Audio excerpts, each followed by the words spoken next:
engaging with you, and this morning is one of those mornings.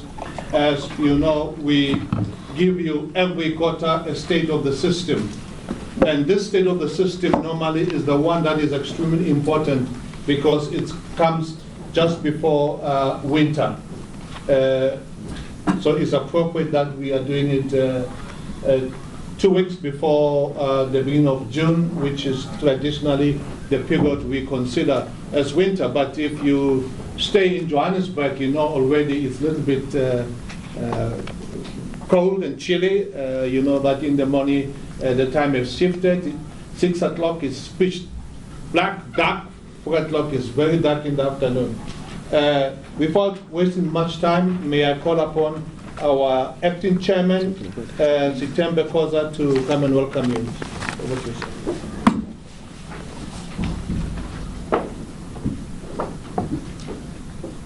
The Eskom Group Chief Executive, Mr. Dr. Brian Molife, Eskom board members, members of the Executive Committee, members of the media, ladies and gentlemen, good morning.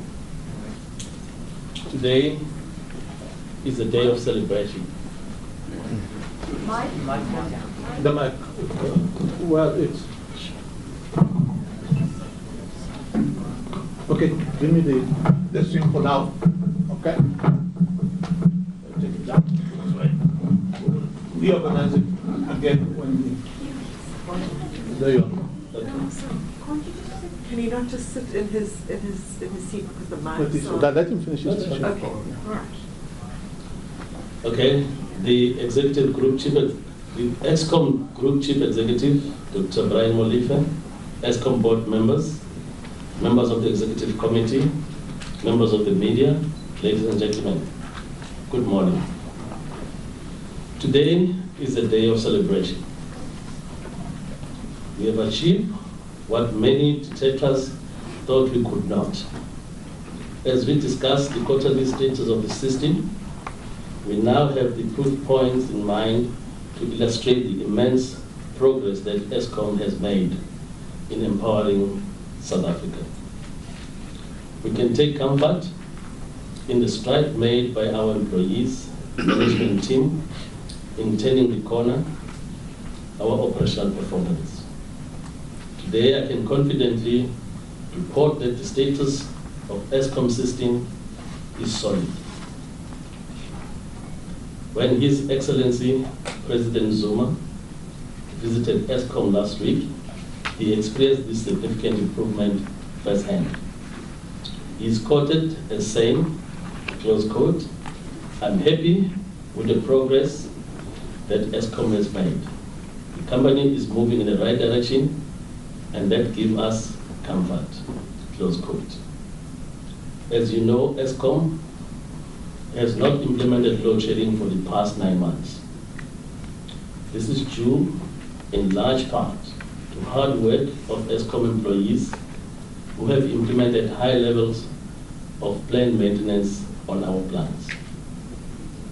This past March, Eskom have achieved another new build milestone when Unit 3 of Ngula Pump Storage Scheme was synchronized to the national power grid.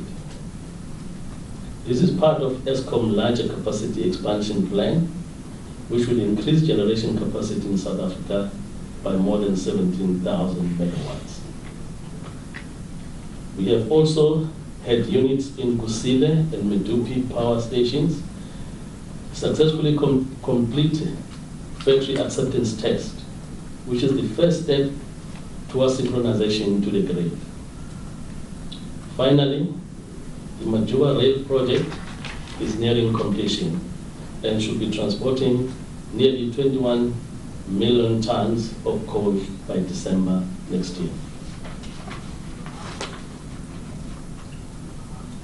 All of this has contributed to the landmark electrification rate within the South Africa. According to the statistics South Africa, 90% of households in the country are currently electrified, and we hope to celebrate universal access by 2025. Beyond maintenance and new build, Eskom has invested much of its time and resources into skill development and education. Through Eskom Development Foundation, we have established the Eskom Contractor Academy, which supports skills development, enhanced job creation, and contributes to alleviation of poverty in communities all over South Africa. To date, more than 1,000 contractors have completed training through this program. As it evident, Eskom is on a direct course towards keeping the lights on in South Africa. Through hard work of our employees, engineers, management team, and power station workers, we have been able to tackle energy challenges head on and secure a steady power supply for South Africa for years to come. My heartfelt thanks goes to the board, group chief executive, the leadership team, and Eskom employees who have contributed to this success. I have no doubt that we'll continue on this road, which will lead our beautiful nation towards greater economic growth and prosperity. I thank you. Thank you very much. Now, just before we go into the presentation itself, I would like to introduce to you members of Eskom that are here today with us. Starting here with Mongesi Nzokolo, who is responsible for distribution. Mr. Mongesi, just wave so that everybody can see you. And then, of course, Sitemba, who just spoke to us. Our chairman is in Kigali. You know, we have the West Africa there, so he is our acting chairman at this point in time. All of you know Dr. Brian Molefe. He will be speaking to us soonest. And then we have Matsela Koko, who is responsible for our generation. And then we have at the other side Ayanda Noah, responsible for our customers, to delight our customers. She is responsible to ensure that he does that. And then, of course, Sean, there, our Chief Information, stand up so you tall I know, Chief Information Officer. And then with him acting for DEVA, One Transmission, Group Executive, that's Andrew Ettinger. Andrew, stand up, everybody doesn't know you. And then, of course, ladies and gentlemen, probably the most important person here, who was our host yesterday. You must have seen in the newspapers that the Chief Executive Officer had visited staff here. He was on a staff engagement to meet with the staff in the Western Cape, and over and above that, to go and see some of the excellent work which we do on top of the mountains with our transmission lines to strengthen them, to ensure that we can be able to evacuate power out of our power stations to come to your houses. Alvi Lester, can you please stand up? That's the boss in the Western Cape. That's a GM for the Western Cape. And then, of course, our spokesperson, who is very much known to you, the Kulu, stand up. And then, and the guy responsible for all the strategy and everything, Freddie, when you please stand up, you look like that chair, so you will be there, people must see you. Yeah, okay. So you better stand up. And of course, for salaries, people who ensure that we get paid every month, our sister, Elsie Pule, there you are, there, please. Stand up, we are not standing, you bowing, okay? That's Elsie. Whenever we toy for one reason, for another, she's the one to ensure we stop toying and do our work here. So, and then of course, most of you know our team, our media team. They work with you on a regular basis. Thank you, ladies and gentlemen. And without much ado, I'm going to call upon our Chief Executive Officer, Brian Molefe. Today, for some reason, we are unable to access the system at the back there, so we... Can you allow the chief to Or just to do it and sitting that they would like you to do something there. I think for the microphones. Okay. Okay, we will try and, okay. Monge? It will Let's move. get this machine. It will. It will. Yeah, this part. Okay. We'll do it from here. Then can you move your mics quickly? Give you 2 minutes to move your mics to come here, please.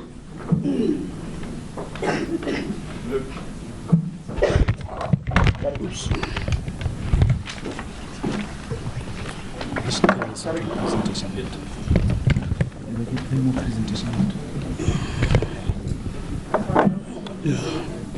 Xolo ngonkosi ibambile. Uzahlala phansi mos Mr. Molefe ne? Okay. Uzamanya? All right.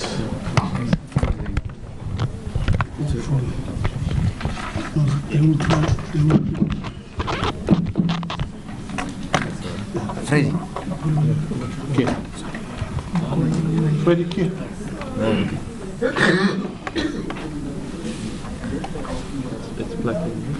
Freddy, demo presentation mode. I want to present you mode. No, it's just presentation mode. Yeah.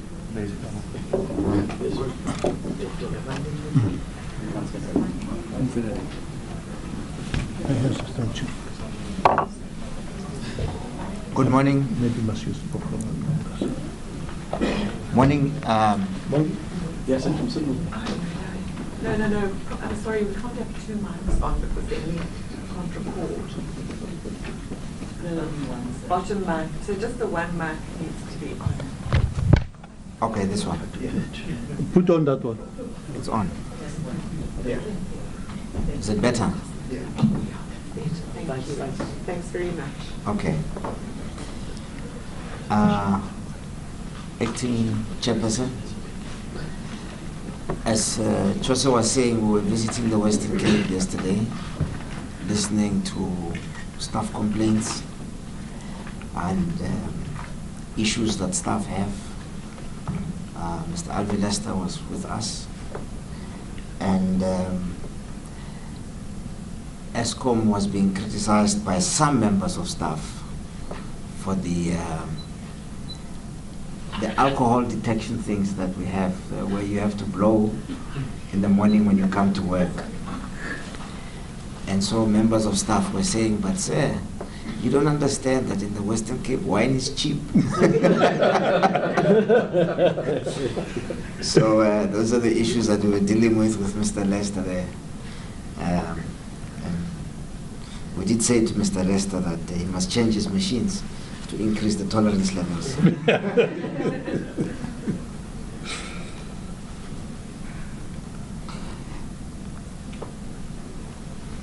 As Mr. Koza has said, we haven't had load shedding for 9 months, since August 2015. Average planned maintenance has been 12.52% since August 2015, and I will come back to this number and its significance. Eskom's prognosis for 2016-17 is that there will be no load shedding. There will be no load shedding now in winter. There will be no load shedding during summer as well. And as the President says, there will never be load shedding. Availability, the energy availability factor has increased from plus minus 70% in October to 76% in April 2016. In fact, today it was at about 80%. And I will show this later in a later graph. This is largely due to a decrease in breakdowns, which is attributable to the success of our maintenance program. And we have been able to add additional capacity from just making the machines more available from 70 to 76%. We have been able to make additional capacity available, excluding Midupi, of 2,599 megawatts. So what has happened is, because of the more efficient operation of the machines, from the availability of 70% to 76%, that has added 2,599 megawatts that is available to us now. If you add Medupi, the capacity is 3,279. If you remember last year, at about this time, we said that we need 3,000 megawatts to deal with load shedding. And so that is where the 3,000 megawatts came from. Just the mobilization of Medupi, as well as improving the efficiencies of running our machines and adding 3,200 megawatts.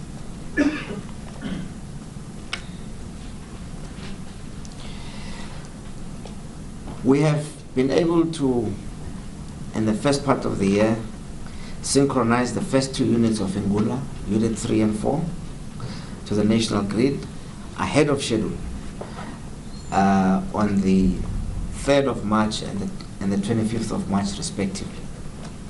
Medupi Unit 6 has been commercially operational since August 2015. OCGT energy sent out has decreased, and this is OCGT energy sent out is mainly diesel, has decreased from 381 gigawatt hours in October 2015 to 6 gigawatt hours in April 2016.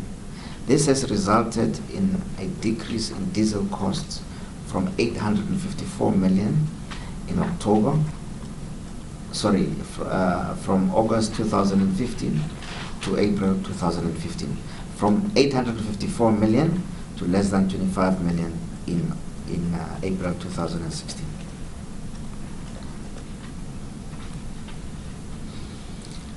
This is our typical winter profile and summer profile. The problem that we now have is that between the morning and the evening, for example, at 2 in the morning in winter, which is the red profile, at 2 in the morning, demand is about 22,000, and at about 6 o'clock in the evening, demand peaks at about 34,000. So the demand is about 22,000 and it peaks at about 34,000. What this means is that we have to be ready to supply between 2 and 6 in the evening an additional 11,000 megawatts. But these 11,000 megawatts will only be required at 6 in the evening. And then from there it drops drastically to midnight. So from about 6 in the evening we don't need by 11 o'clock we don't need the additional 11,000 megawatts. So we need them during the day, in the morning, right through 6 o'clock, and this increases and peaks at about 34,000 megawatts in the evening. What this means, it means that we actually create excess capacity from about 6 in the morning, or from about 4 in the morning. We start running machines to prepare for the evening peak. And right through the day, that 11,000 megawatts has to be available, but we don't need all of it. And then we will need it at about 6 in the evening. So what we do during the day is that excess capacity is sold to countries in Southern Africa. Our sales have been very successful. In fact, I think today we are selling close to 3 million rand. Of the 2,000 megawatts. 2,000 megawatts are being sold, as I speak to you now, at about midday to countries in Southern Africa. But then the sales will stop at about 4 or 5 in the afternoon, and then we need to go through the evening peak. And after the evening peak, we shut down some machines because we don't need that much electricity. We shut down some machines and then we switch them on again early in the morning so that we can go through the day. So that is basically what we're doing now to make sure that we survive the evening peaks. What is interesting about this profile as well is that although a lot has been said about renewables, truth of the matter is that renewables are available during the day. So renewables are available typically between 9 and 3 or 4. The solar is available at that time, which is really not the time that we need them so much. At 6 o'clock when we need them, especially in winter, it's already dark. Solar is not available. And for some reason, and this is, Deva was telling me that this is an observation that was made at an electricity conference in America as well. For some reason, wind is actually maximum in the early hours of the morning and in the late hours of the night. And during the day, we do not get as much from wind as we get at night. But this is typically at a time when we don't need that much electricity. But at about 6 in the evening, when we are at 34,000 megawatts, we do not, the renewables are typically not available to us, and we have to rely for the 34,000 megawatts on base load.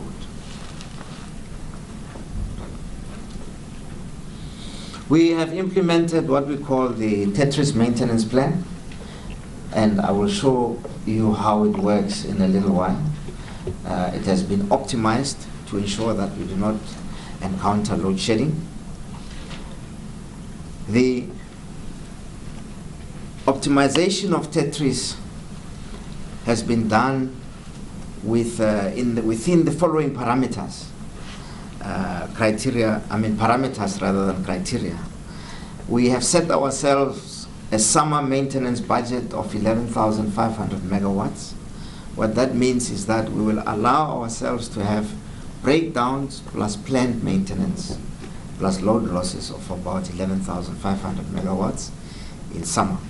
And in winter, we'll reduce that to 8,500 megawatts of maintenance. So that 8,500 megawatts includes breakdowns as well as planned maintenance. And we have also allowed for an OCG load factor of about 6%, and that is diesel. Our month to date performance on the 11th of May 2016 has been that we've had 78.1% energy availability, 9.2% of breakdowns, and 12.7% of planned outages. The significance of that is that after a very long time, we have more planned outages than breakdowns. I think the crossover from having more planned than breakdowns happened around between February and March of this year. And that is when the maintenance program started bearing fruit, if you like. So we started reaping benefits from the maintenance program. And so now we have more planned maintenance than unplanned maintenance, which means we have regained control of the system. The system is no longer controlling us. We are now controlling it because unplanned maintenance, unplanned breakdowns have been reduced to below planned breakdowns.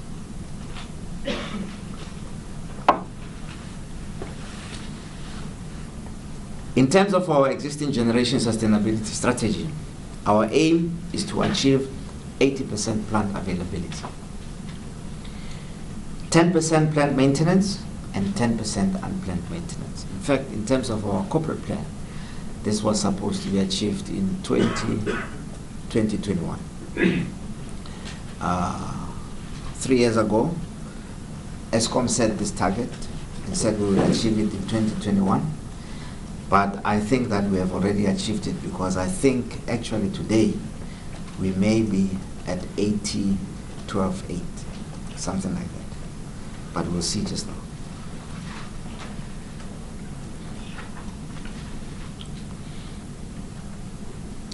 This is how the split between energy availability, planned maintenance, and unplanned maintenance has panned out. In October 2015, we had 70% energy availability, 18% was unplanned maintenance, and 12% was planned maintenance. And the unplanned maintenance decreased from 18% in October 15 to 17% in January 16, 15% in February, 12.9% in March, and 11.8% in April 16. And on the 11th of May, it was 9.2%. And you'll see that between March and April, planned maintenance and unplanned maintenance were at about 12%. So that is when the crossover happened, when we started having more planned maintenance than unplanned maintenance. And we hope to stay with unplanned maintenance being above, planned maintenance being above unplanned maintenance. If in the future unplanned maintenance stays at below 10%, it means actually we have achieved our target of 80-10-10, because planned maintenance we can control. For example, on the 11th of May, with unplanned maintenance at 9.2%, if we wanted to, we could have limited planned maintenance to 10%, but we didn't, because we've got maintenance to do. We had maintenance to do, so we could have limited planned maintenance to 10% and have achieved the target of 80-10-10. So I think that we have already achieved that target, and in fact today I think that not because of we reduced planned maintenance, but because unplanned maintenance has reduced further, we are now at 80% energy availability. Now, the energy availability is the thing that has contributed to additional power being available. The difference between this year and last year is not demand, as people say. Because when people say Eskom load shedding is gone because of demand, they say load shedding is gone because of demand, because in 2008, this is how much electricity we consumed, and this year this is how much electricity we consume. But the consumption between last year and this year is about the same. Last year we had load shedding, this year we don't have load shedding. And the reason is because we have improved on the energy availability factor, as well as having added onto the grid Midubi, Unit 6, and now we have Ingula, which is synchronized to the grid, and Ingula Unit 3, so Unit 4 gets switched on in the evening. That is the beauty of Ingula, is that you can actually decide what time to switch it on and what time to switch it off, because what it does is that it uses water that runs down from a hill and generates electricity. And after 6 or maybe after 8 in the evening, we can use power from the grid to pump back the water back uphill when we don't need it. So overnight we pump it back, and then at peak we release the water down and generate 333 megawatts that go into the grid. Those are the reasons why we don't have load shedding, not the unscientific speculation that is in some of the media.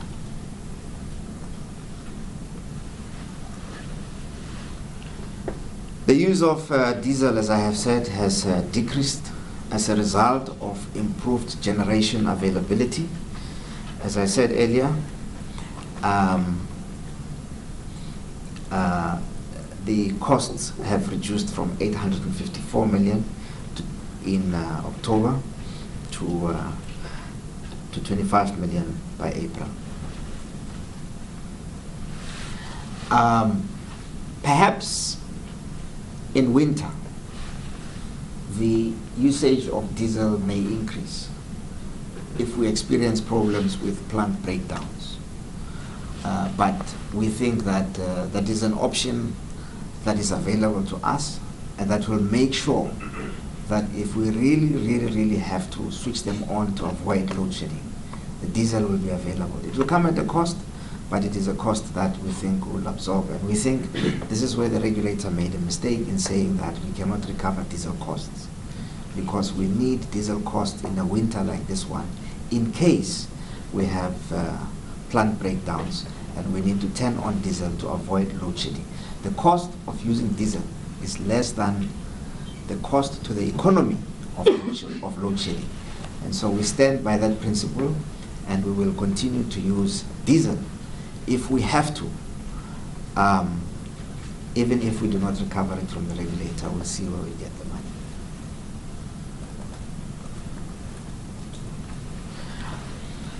Our prognosis for this winter is that there will be no load shedding. We will continue with a rigorous program of planned maintenance without implementing load shedding, while also minimizing the use of diesel.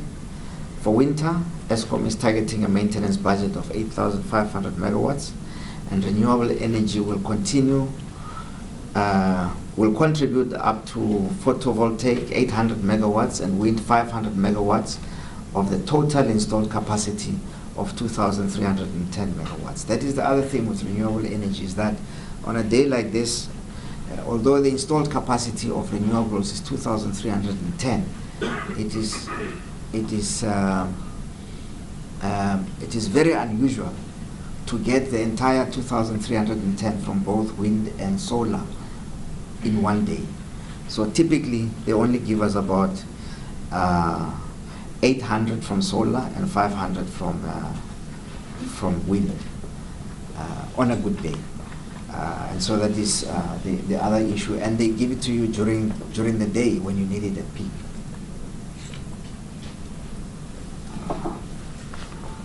But we continue to use them, and we think that the technology will improve perhaps over the next 10 to 15 years. The fact that we're already beginning to install these means that the problem becomes optimization over time, and we think that with improved technology, the performance of renewables will improve.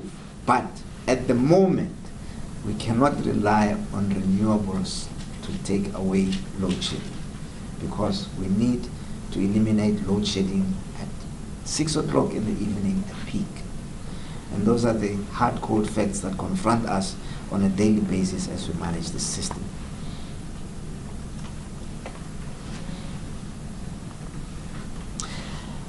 So just to demonstrate how the Tetris program works, that is our installed capacity at just under 45,000 megawatts. And that will increase marginally by a few megawatts as the Ngula units become available, as well as Midupi is now already in the system. So that is the maximum that we have, about 45,000 megawatts. From that, we have to take off our maintenance budget. Winter plant breakdowns and summer plant breakdowns. This is unplanned maintenance at 6,000 megawatts in winter and 7,000 megawatts in summer. And then we add on to that our planned maintenance to come to our planned maintenance budget. Remember I said it's about 8,500. And so what remains, okay, so we have total capacity, we take off the breakdowns, and you'll see that in this plan, the breakdowns are quite generous because we're conservative about what is going to break down. So we're still assuming that a lot of plant is going to break down. So if we come to less than 6,000 megawatts, for example, in winter, or less than 7,000 megawatts in summer, we're happy because we can do more plant maintenance. But our plan is to be conservative in the amount of breakdowns that we are going to have. And so we take off that, and then we include our planned maintenance, and then we then have to include an operating reserve of about 2,000 megawatts. So between what is available and what we project demand to be, there has to be a gap of about 2,000 megawatts in case something breaks down during the day or in the evening or at peak. We have 2,000 megawatts for emergencies. So we have to make that 2,000 megawatts available. What remains is what becomes then available capacity. So this available capacity has to meet demand. And the black line there is what we project demand to be. So remember this, as long as, in the next slide,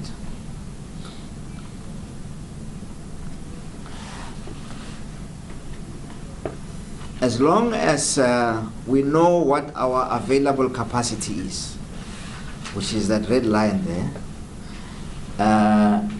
and from the available capacity we have taken off the operating reserve, and we know what is then available for maintenance. So available capacity minus operating reserve is what is then available for maintenance. We can then start stacking units for maintenance.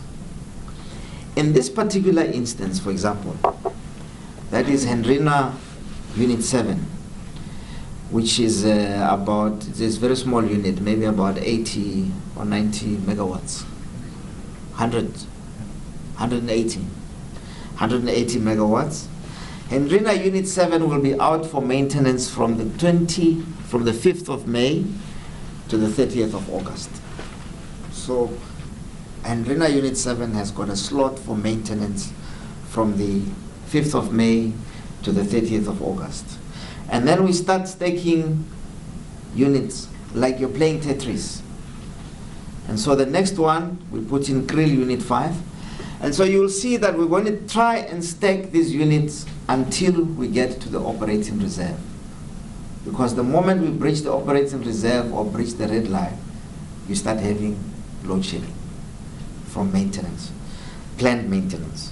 So Krill Unit 3 will be out from the 5th of May to the 19th of July.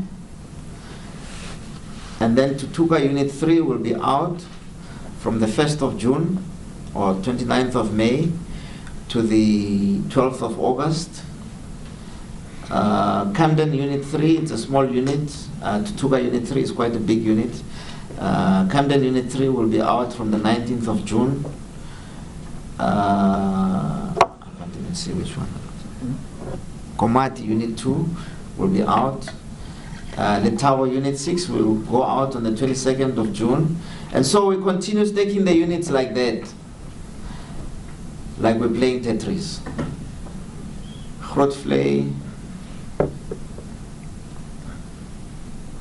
Matimba Unit 4 will go out around the 3rd of August.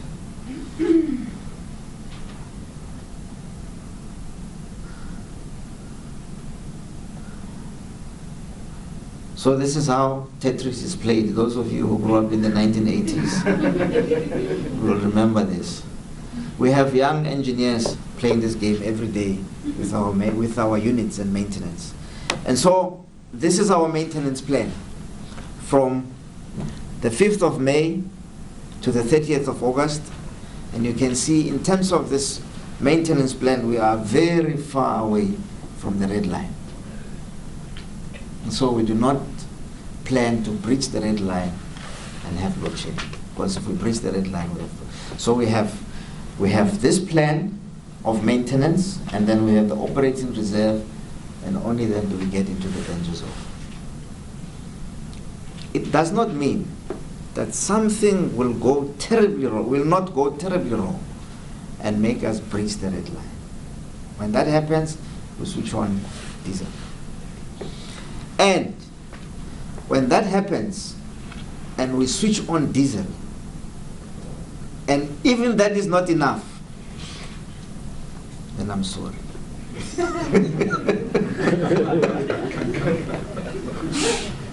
But at least we have a plan. We have a plan, and I do not think that this plan will fail. And so this is our maintenance plan until the 30th of August.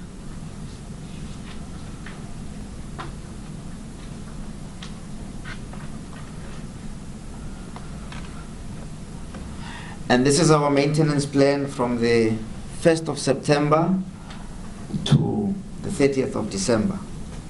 As we said last year, you will see that as we get into November and December and we get into the holiday season, demand for electricity decreases, and so the red line goes up. The space to do maintenance increases, and we will do more maintenance during December.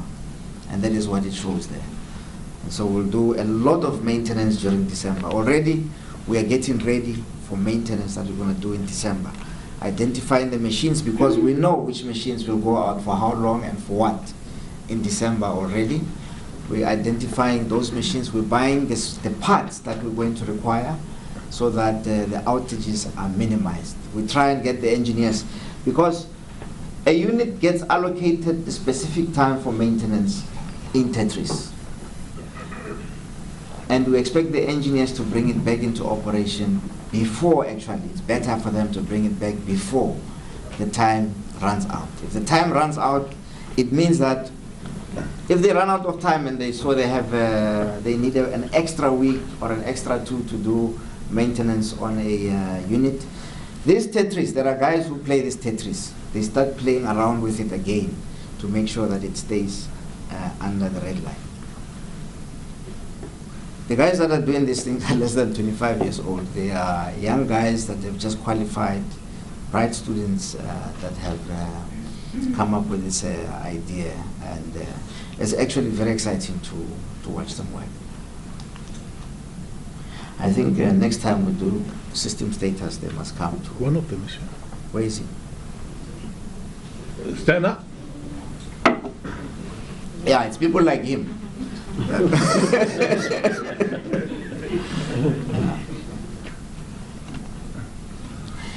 And now this maintenance thing goes on from the 1st of January to the 30th of March, and still no load shedding.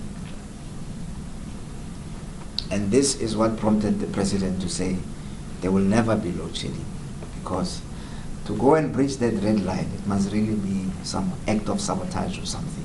It must be, something must go terribly, terribly, terribly wrong. This is a new build update. Eskom has managed to synchronize the first Ingula unit 3 and 4, the first Ingula units, or the first two Ingula units 3 and 4 to the national grid ahead of schedule. Midupi Unit 6 was synchronized, commissioned on the 23rd of August 2015, adding 794 megawatts to the grid. Unit 5, draft group run and dry fires were completed in March 2016 ahead of schedule, followed by the completion of the chemical cleaning of the unit in April 2016, which are important milestones towards the first oil and coal fires, leading to boiler blow through, and ultimately commercial operation of the unit on schedule by March 2017. P80 date. P80 is important. P80, 80% probability. You must remember that, because people accuse us of changing dates, but what people use sometimes is they see the different probability dates and they call it change of dates, but it's actually, this is P80 date, is a specific probability range, which is March 2017. 18. Sorry? 18, sorry, 18. Thank you very much. You must come and work for Eskom. Yeah, otherwise we're going to have to spend the whole week Kulu explaining Kulu the whole week. Kusile Power Station continues to achieve set milestones on the path for Unit 1 commercial operation. And the P80 date for Kusile Unit 1 is July 2018. And I think it is unlikely that we will miss that P80 date. The construction of transmission lines and the commission of transformers have exceeded the targets for 2015-16 financial year. And we have installed 346 kilometers of transmission lines in 2015-16, and 2,435 MVAs of substation capacity have been commissioned during 2015-16. Since inception in 2005, the capacity expansion program so far added 7,031 megawatts of generation capacity, 6,162 kilometers of transmission lines, and 32,000 MVAs of substation capacity to the national grid. These are the P80 dates. I think it's important to emphasize P80 dates for our build program, capital expenditure program. Ingula Unit 3 will be in commercial operation by January 2017. Now, remember that I've said Ingula Unit 3 has been synchronized into the grid. And in fact, we switch it on as part of the testing. It's not yet handed over for commercial operation. So, as part of the testing, now in winter, we're going to switch it on. We're going to do the testing at about 6 o'clock in the evening, so that it puts electricity into the grid and helps us through the winter. But it's not yet in commercial operation, and in fact, the people that are testing it have a right to tell national control, sorry, today we're doing other tests, it's not available. No matter how much we're screaming and saying load shedding, if it's not available, it's not available because it's not in commercial operation. Unit 4, 333 megawatts will be in commercial operation by March 2017. Unit 2 by May 2017. And Unit 1 by July 2017. We think that it's possible to put Ingula Unit 1, 2, 3, and 4 into commercial operation earlier, much earlier than the dates that have been stated here, much earlier than the P80 dates. In fact, we think P50 dates are achievable. But I won't say what those are. You can go and calculate what P50 is. The 50% probability, which is an earlier date, which is an earlier and more aggressive date. And then Medupi Unit 8 by March Medupi Unit 5 by March 2018, and commercial operation and not synchronization. Synchronization will be earlier than March 2018. You see, when a unit is synchronized to the grid, it's just synchronized, but it's not in commercial operation. It's being tested. So it's being tested how it will react once it is in commercial operation. And the faults that are found during those testing phase are then fixed before it is handed over to generation, to Mr. Kokoya.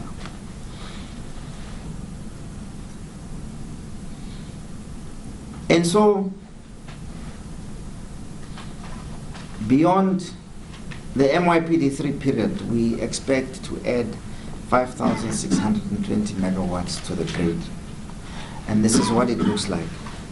In 2016, the blue line represents generation capacity, 43,193. In 2016, we added Medupi Unit 6, as well as the Serra Wind Farm, 100 megawatts. And so we increased our generation capacity by 894. This year, we will add Ingula plus the 894 from last year. That will give us capacity of 45,000. Next year, we will add some more Ingula units will have been added this year. Kusilo will come online in 2018, 2,482 megawatts, and that will increase to 47,000. By 2022, we will have 53,389 megawatts. This is something that we said last year, that South Africa does not have a systemic energy crisis. It's not systemic, it was just the way that we operated, and we operated too close to danger. If you take maximum demand at 40,000 megawatts, and I'm telling you now that maximum demand in winter is about 35,000. Today it is going to go to about 34. So today it will be 34, and in winter it will increase to 35,000. The coldest day, I think, is around the 21st of June. It will be at about 35,000. That is a maximum demand. But let's take 40,000 and draw a line and say we need to have 40,000 available. You will see that we already have had about 40,000 megawatts available in 2016 already, but it was too close to the maximum capacity. And if you have breakdowns, you then go below the red line. In this case, it was 35,000. You then go below the red line and you have load shedding. So the probability of load shedding decreases as we add these units going into the future. In fact, we will have surplus capacity because 40,000 is not even the number. That is an addition. That is assuming that somehow the South African economy will add another 5,000 megawatts into demand. So we can meet an additional demand of 5,000 megawatts on the West Day and still be above water. So we are in quite a comfortable situation going forward. I think by the end of this year, we will be comfortable already. And in fact, in 5 years' time, which is 2020, 2021, we can safely say that we will have excess capacity that we will be able to export. This does not take into consideration the fact that Mozambique is building a power station and would like us to sign a power purchase agreement, which we are willing to do, and that is going to come into these numbers. And it does not take into consideration the fact that eNCA may be executed by the Democratic Republic of Congo, where we are also expected to sign a power purchase agreement. The opportunity there for us is that we will buy all this power and then resell it and make a bit of cash for our capital program. Make a bit of cash and reduce tariffs. No, not reduce tariffs. Limit the growth of tariffs. I think it's better. That is better English. That is better English. Not reduce them. Limit the growth. The problem is, in South Africa, when the times were good, like they're just about to be good again, we reduced tariffs and people got used to very low tariffs, low by international standards. And when times get tough and we have to take the tough decisions again, hey, then everybody is a dog who wants to increase the tariff just to meet the capital requirement to do. Because, yeah, people called us names. You should have seen on Twitter during the tariff negotiations what was happening there.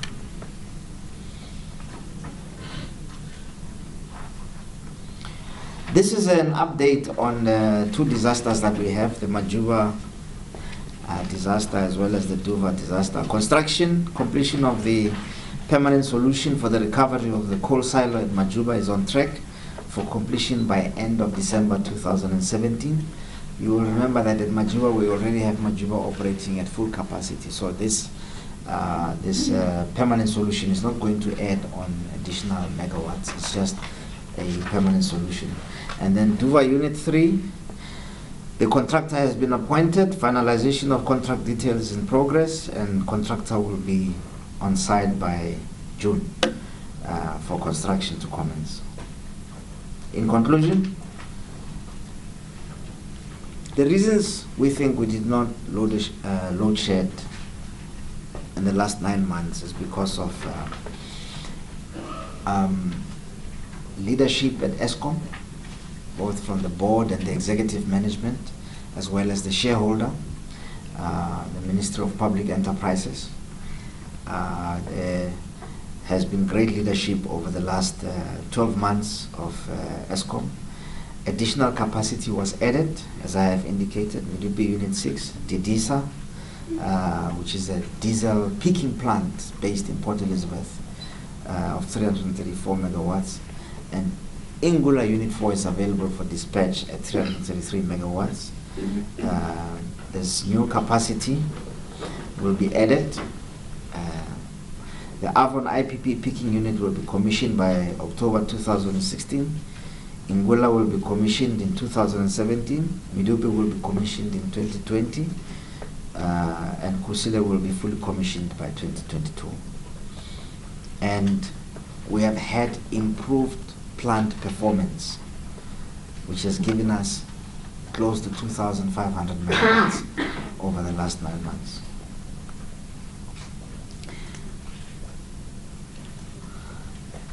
And so, we're happy to report Eskom has stabilized and we don't anticipate load shedding.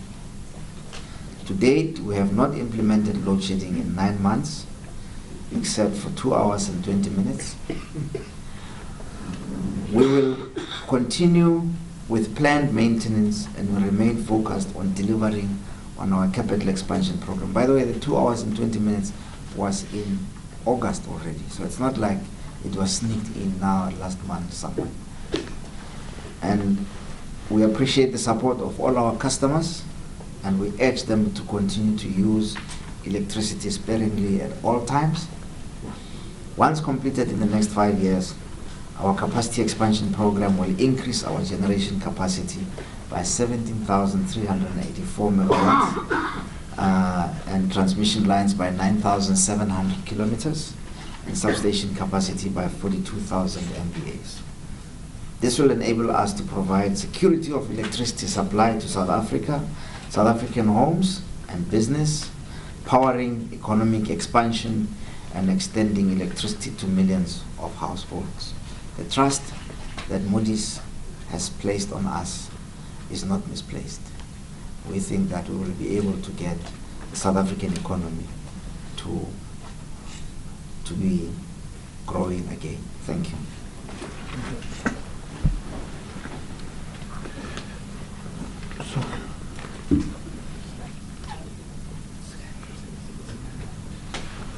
Sorry, I missed one slide. This one.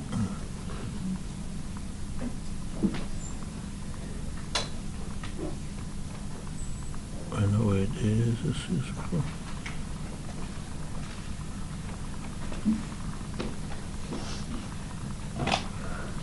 Come on.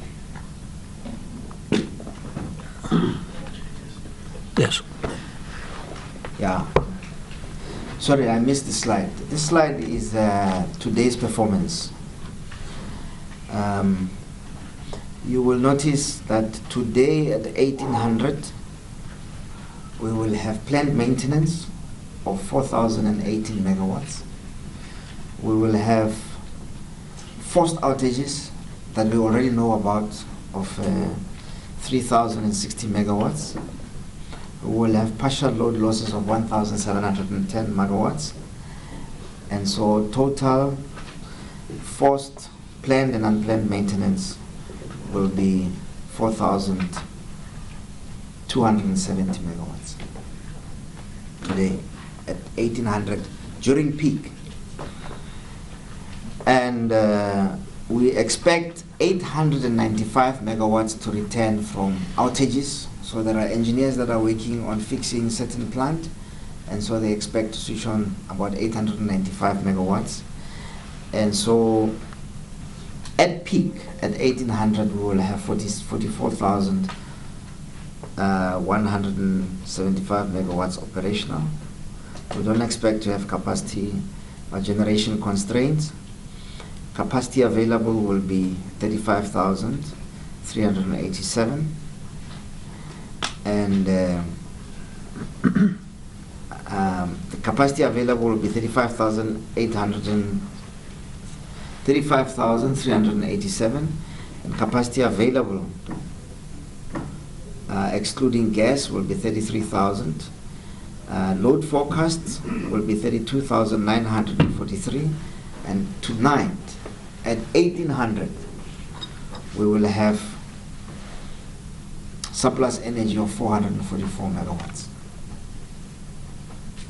So tonight at 1800 there won't be load shedding.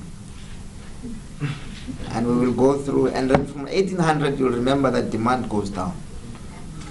So we are through. Today we are through, you can tell everybody. But they mustn't waste electricity at 6.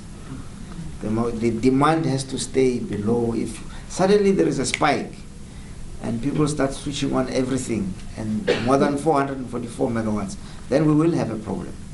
But today we have a surplus of 444. What is interesting is that as I'm talking to you now, at about midday, we already have made that what we need for tonight available. Although demand is not there yet, demand is going to start increasing from about 3 o'clock and peak at 6 o'clock. But we've already made it. So we're sitting now, we're generating excess capacity. If you look at the bottom, there's surplus at 1200 will be 4,704 megawatts. So at the moment we're generating 4,704 megawatts that we need just to be ready for the evening. About 2,000 of that now will be sold. What were the sales today do we know? International. Exports. Yeah. From the 4,000. 2,030 at the moment. Yes. So 2,030 megawatts of that 4,000 will be exported, and we earn revenue from that. So that is just to give you a picture of a day at Eskom. This is every day we try and fight this. Okay. Thank you. Can you quickly move your mics here, because remember we had to move them up so that they can. No, it's okay. I can sit here. Just. No, the problem is Marcella and other, if he has got to answer questions, and the chairman, I don't know. So let's do it quickly. Abadli, Marcella, come. Okay, July, see that. Come. Is it working? Yeah. Okay.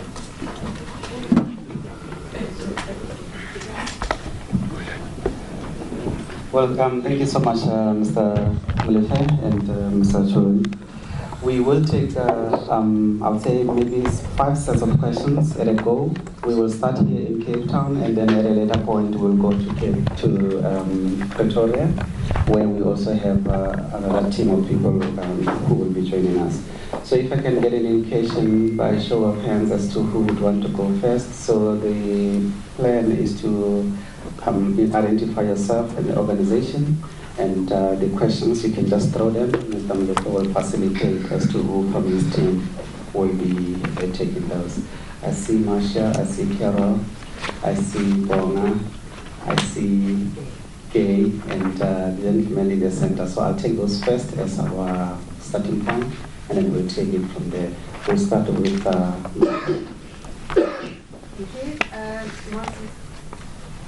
Marcia Kane from Mining Mix.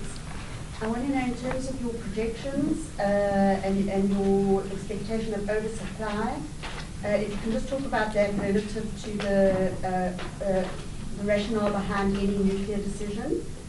And secondly, if you can just talk a bit about coal supply, coal quality.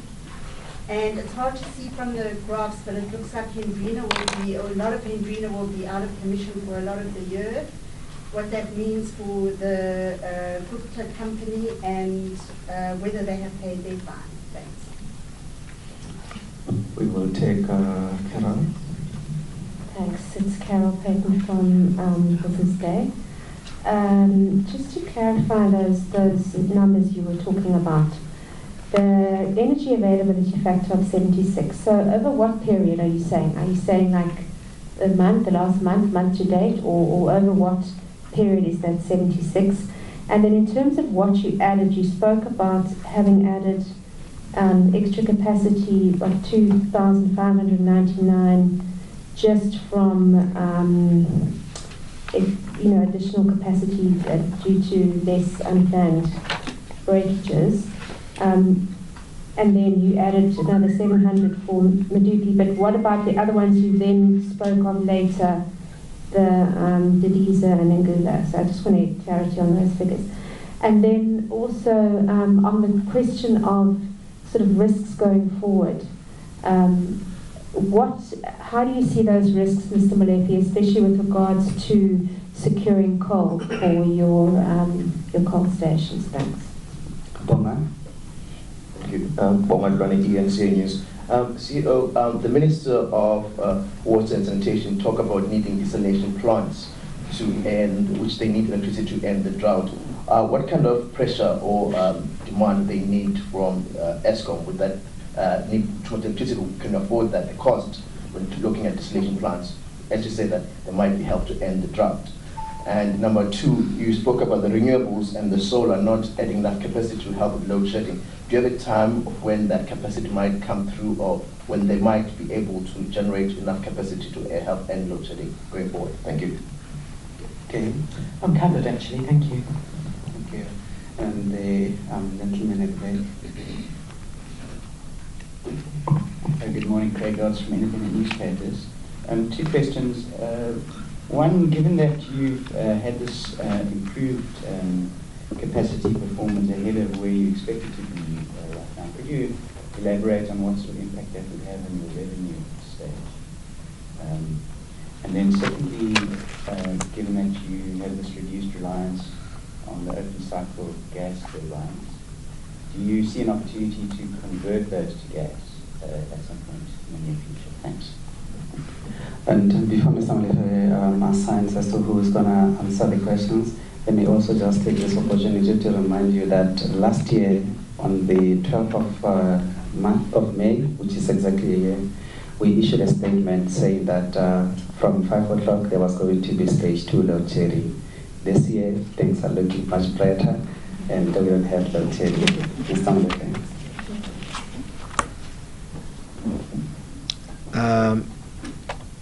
Mr. Koko will deal with coal supply through Henrina.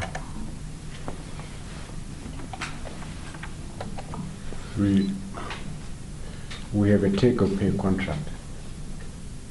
We have a take or pay contract for the supply of coal to Henrina. So we will take that coal.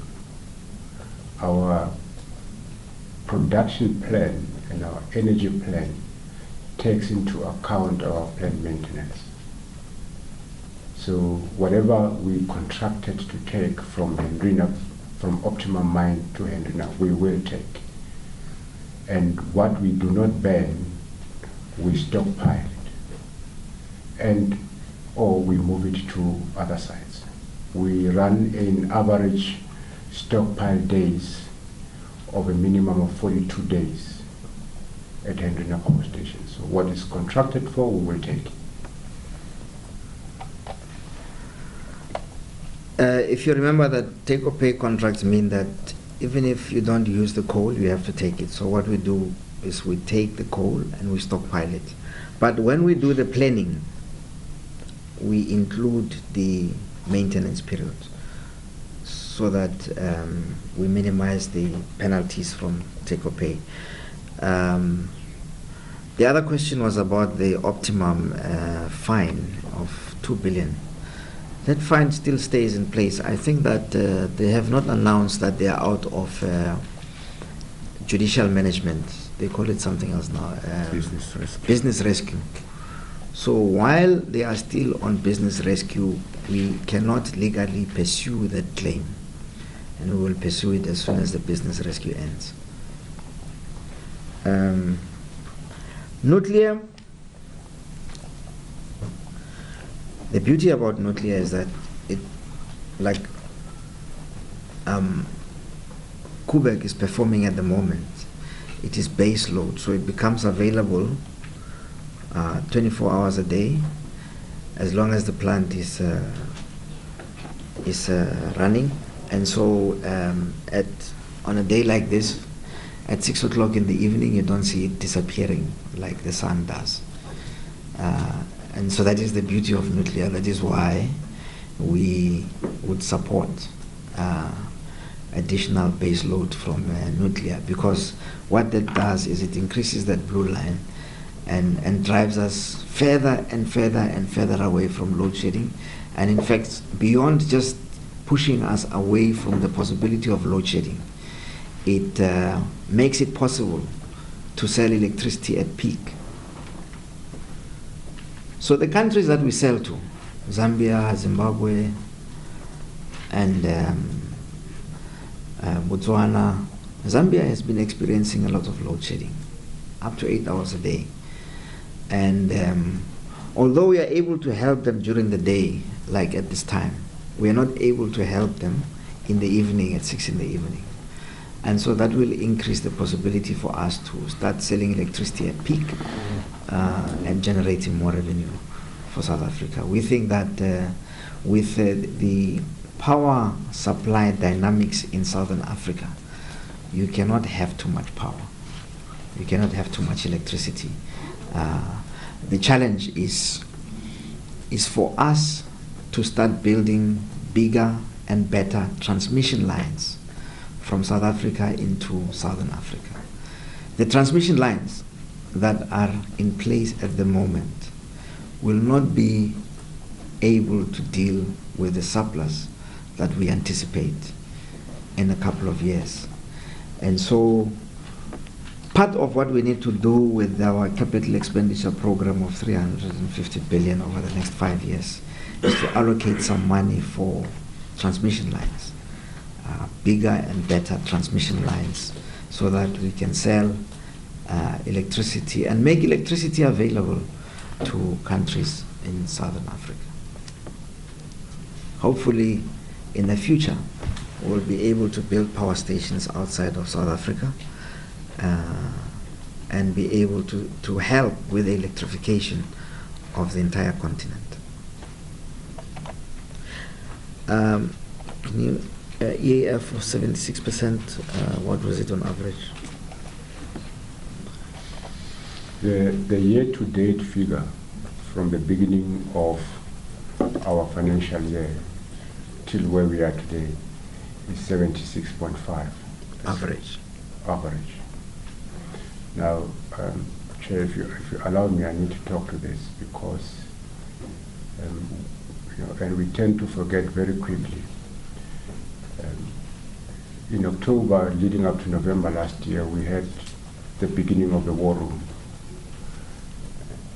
And the trigger for the war room was that our breakdowns was 8,000 megawatts. And our energy availability factor was 69%.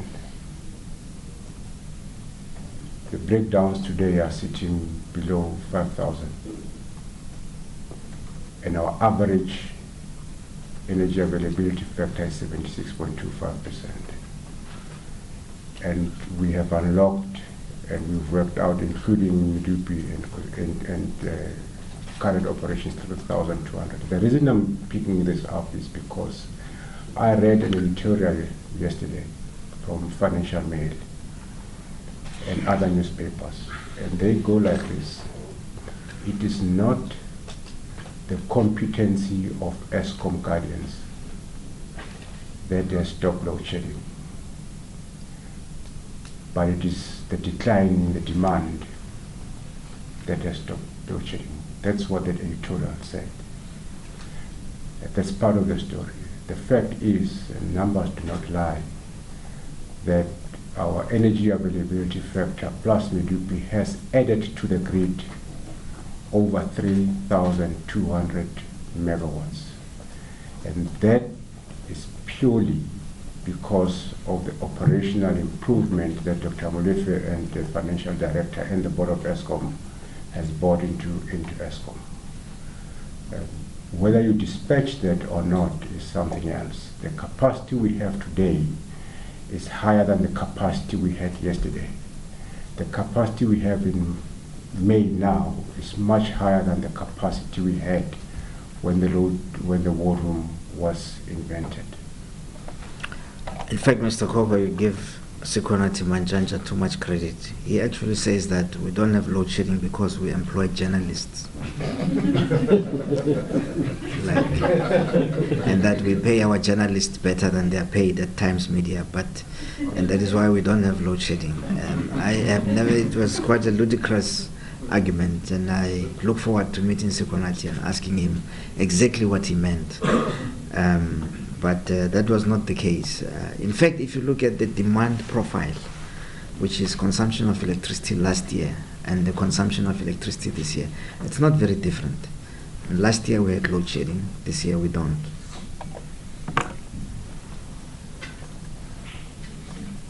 There's a question around desalination. No, before that there was one on the DISA and Ngula. That we did not include them in the numbers. Clarify those numbers.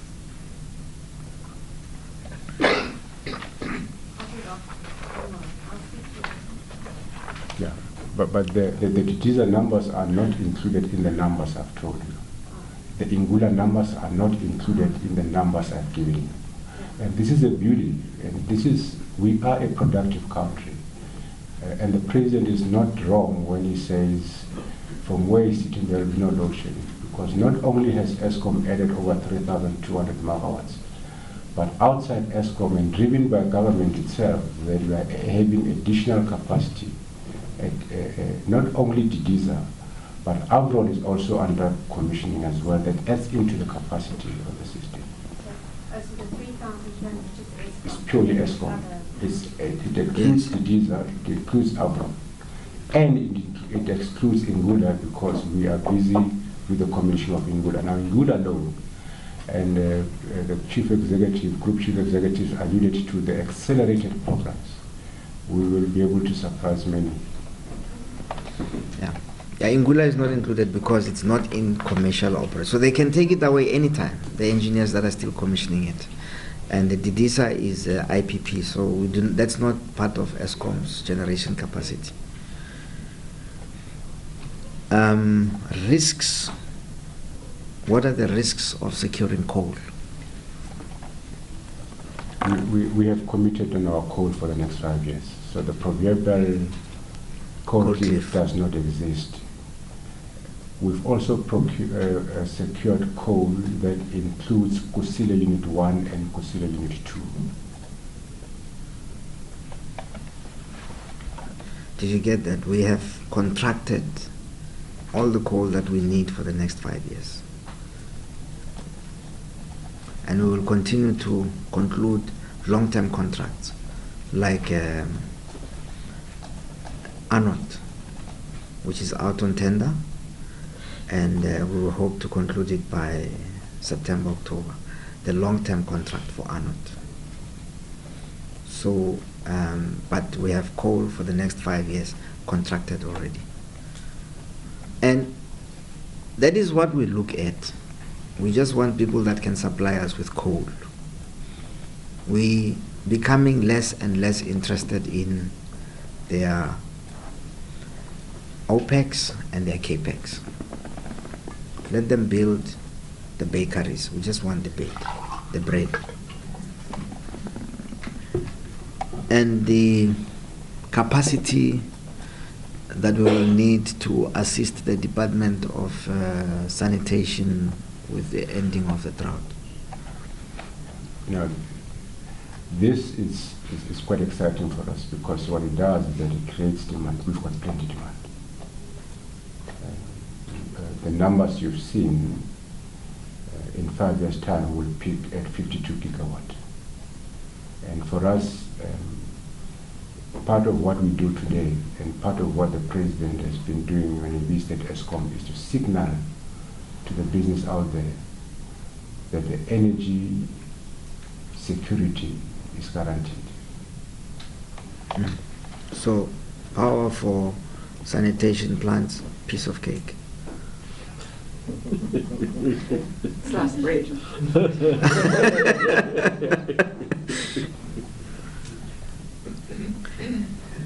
And the last question was on the capacity of renewables. Or did we have answered it?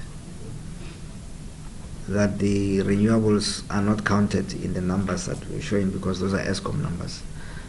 Oh, but the capacity of renewables will improve over the next 10 to 20 years because I think the technology will improve. I just think that the renewables are still at an early stage of development technologically. I expect that solar will become cheaper and more effective over the next 10 to 20 years. It isn't at the moment. At the moment, solar and wind are like that old Ericsson phone, that big one, or the Nokia. Let me not call the brands, but the old phones, cellular phones when the technology was introduced. But with better computers, better understanding of energy, there will be optimization. We will also develop batteries to store energy. We don't have batteries now that can store energy during the day that we can use at 6 o'clock in the evening when there is no sun. But over time that will develop. And so we think that renewables are still at an early stage of development, and we should stay interested and involved in renewables because, and in fact we're dedicating resources to research renewables. We will allocate about R1 billion into our research and development unit to research, amongst others, renewables, so that we're not left behind the curve when renewables become very relevant. But at the moment, to rely on renewables on a day like this is very, very clumsy. I'm sorry to say that. I'm going to take another round. Pretoria, if you don't mind, this will be one round before we come, so just prepare yourself. The next round it will be coming to you. I'm gonna ask people who did not raise their hands first, and then you'll be the last one. So I'll go with Wendell, then the lady at the back, and then UK. You can start with Wendell. Thanks, just some clarity on the IPP and coal. My understanding is that part of that procurement allows for Eskom to almost like get rid, for like a better term, to get rid of older plants and possibly pass that along to a new IPP. Is that something that you guys, is that something you are considering? With regards to the eNCA procurement, the 2,500 megawatt, has that thing been finalized, the offtake agreement? And is Eskom, as part of its sort of regional policy, looking to actually invest in sort of hard, sort of either transmission lines, or how does it see its partnership with eNCA going in the DRC? I mean, or is it, besides the offtake agreement, is it looking to invest more to become a bigger part of that actual development? And an update on your constitutional court matter regarding the Kuberg boiler. I think how far is that? Any indication if there's a date when it's going to be heard? How concerned are you if it's going to continue that the very tight timelines to get this thing installed is going to be missed? And then just finally, please, Mr. Molefe, on the long-term agreement with Arnott, I think you were about to say who the person is, the company that you guys were negotiating with, Parla. On Arnott? This long-term agreement. Oh, but it's not together, unfortunately. No, for you, it would have been juicier if it was together. And then we'll go at the back, the lady at the back. I just wanted to know, with the limited usefulness of renewables, will you be continuing with your REIPP program into the future? And then a second part of that question is, there was a problem with the transmission lines from the renewable projects to connect them into the grid. Has that been resolved, or is that still a build that's happening? And then, what's the state of the municipalities' accounts with Eskom? Have we made any progress on that?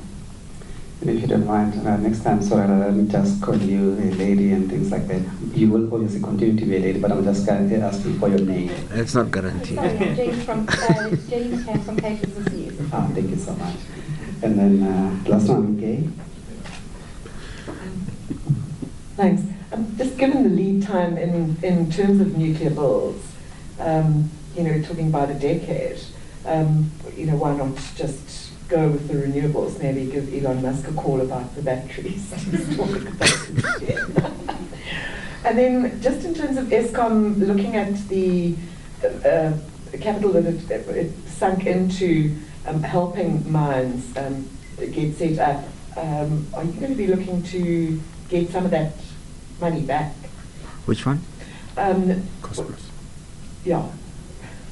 Oh, yeah. Thanks. All right. I think for the Cape Town leg of questions, we will stop here. Pretoria will give you a chance after every question has been answered. Mr. Mlefe. Yeah, talk about the coal procurement in coal 4. IPP. Coal procurement. No, the question here is that Eskom is being involved in coal 4. Was that the question?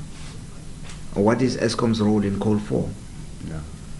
So I don't know if it's directed to me. My question was just seeking clarity on whether Eskom would be is contemplating either selling on its older assets to new producers as a sort of as a greenfields development. My understanding is that the coal IPP makes allowance for that. So I was just wanting to find out if this is something that Eskom is looking to do, unless I missed it. Actually, we have had a rethink on the matter, and I don't know how this is going to affect policy, but we've had a total rethink on the matter. We think that instead of decommissioning plants, we will extend their life as we do maintenance. So we will renew our current fleet rather than go and look for new power stations. So for example, if you take Duva or Majuba and so on, next time it is out for a major outage, we'll actually also take out the insides and put in new ones, better ones, that have better emissions, or not better emissions, that emit less and that are more modern. We don't have to do environmental applications, we don't have to go and look for new sites, we just use the current fleet, but increase its effectiveness by renewing it so that they do not have to, before they reach the end of their life, extend their lives continuously. And that is our thinking on our current fleet, that we do not need to add to it or subtract, just continue to put in new invest machinery in it. If we do that, before you know it, we will have built new power stations without having to identify new sites, by just continuing to operate what we operate. So when we do maintenance, major outages, the nice thing about the current fleet is we know it. Now that we've maintained it so much, we actually know it and can replace critical parts, and we know what are when we say it has reached its life end, it's not the bricks and mortar that have reached the life end, it's certain parts inside, critical parts that can be replaced. And so we have, rather than a strategy to decommission plants, we have a fleet renewal strategy that we are now beginning to talk to, and that we will be consulting broadly on with the regulator and DOE and so on. The 2,500 megawatts with eNCA, I think the RFP has gone out. It will close sometime in July or August, and the government of the DRC has said that they expect that the building contractor will be on the ground by December. They have said this publicly, and so they will have finished the evaluation process and appointed somebody to build eNCA. I think at that point, depending on who wins it, we will then enter into negotiations for the power purchase agreements. Because at the moment, we don't know who to talk to, because there is no definite winner, or there's nobody who is. We could go and talk to all the bidders and say, if you win, will you? But all the bidders have said South Africa is a logical purchaser of that power. So, depending on who wins it, we'll go and start negotiating to buy. That will also include talks about the transmission lines. And hopefully in that mix, we will include not just transmission lines from eNCA to South Africa, but the extension or the connection of our transmission lines into the eNCA transmission lines into the rest of Southern Africa. That allows us to also sell electricity that excess capacity that we have at the moment. The Constitutional Court matter with Westinghouse is going to court next week. So we'll wait and see what the court says. There's nothing to say on it at the moment, except that it's going to court. Timelines, please. Next week, it's going to the Constitutional Court. Is there a concern that if it takes long, stuff like that? It depends on what the Constitutional Court is going to say. So that it depends really on the nature of the judgment, and we will weigh our options at that point. The Anode long-term agreement, we're not speaking to a particular party at the moment. The RFP has gone out. Several parties have bid to supply Anode with coal. Exaro and Tegeta have said they have not bid. So it's not me saying they did not bid, because I can't say who bid. So they have not bid. So we are not talking to anyone at the moment, but we were evaluating the proposals that we have received on the supply of Anode, and that will finish by September, and we'll award the long-term contract for Anode. The limited usefulness of renewables, I think that is just a temporary problem, and until the technology catches up. And every year, renewables are getting better and better and better. And my own personal judgment is that in about 10 to 15 years' time, renewables will be very, very effective. So we are not excluding them completely at all. In fact, we are getting involved at the critical level of research and development, and are allocating resources for research and development to accelerate the point at which they will become very relevant to our lives. And relevant to our lives is being available at 1800 hours on the 21st of June. For me, that is what matters. At the moment, there is limited availability at that particular point in time. Municipalities' accounts, as we have said, maybe Ayanda can talk about this, about municipalities' accounts. I don't know if I need to move over there. Just press the button, yeah. Thank you very much. As of the end of March 2016, the debt was just under 6 billion. We are currently in the process of signing payment arrangements with the 42 municipalities that owe us. But I think more importantly is that we have a new long-term strategy where we have offered the municipalities that we will become their revenue collection agents. And basically how that works is that we go into the municipality, we install secure and smart meters, we collect the money on their behalf, we then pay over we take our fees and the money that is due to us for the energy that they've consumed, and then we pass on the difference to them. So that is something that we're going to be implementing in the long term. We are in discussions with the Free State Province, with the Eastern Cape Province, and also with Northwest, just as the starting points. And in the Eastern Cape, we actually have gone a very long way because we have signed an MOU with the government, with the province. We have also identified municipalities where we are going to start this project.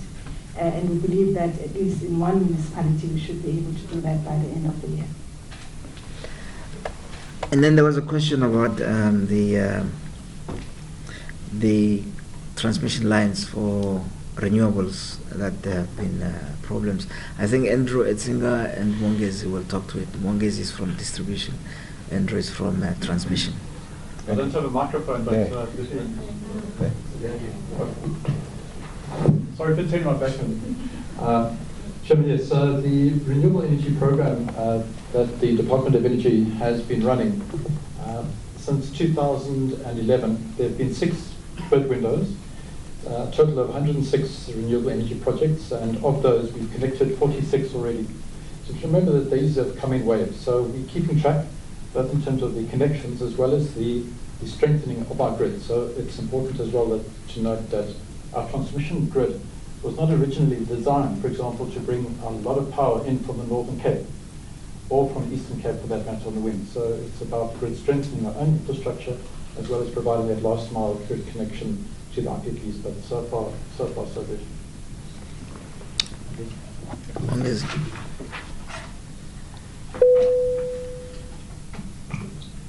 From a distribution network point of view, I think it's a similar situation, that the existing excess capacity on our infrastructure has already been taken by the previous bid windows. So we're running out of available capacity. So we have to build new connections, new lines, and new substations, and that does take a bit of time. So you'll find that in the new bid windows, there will be lead time for physical construction and environmental approvals and so on. But all of those are now in our budgets, in our business plans. So we do not expect to have any problem with the connections until bid window 4.5. So all bids until then, I think, will be sorted, will be accommodated in our infrastructure.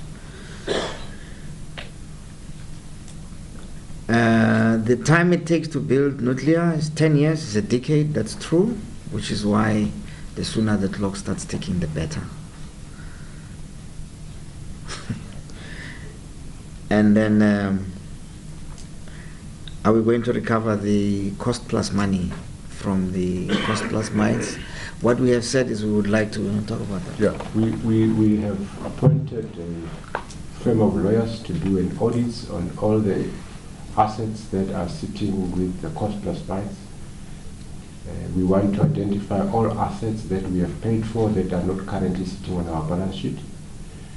And then once we know the magnitude of assets that are not sitting on our balance sheets that we have paid for, we will decide on the way forward. But you know, on nuclear,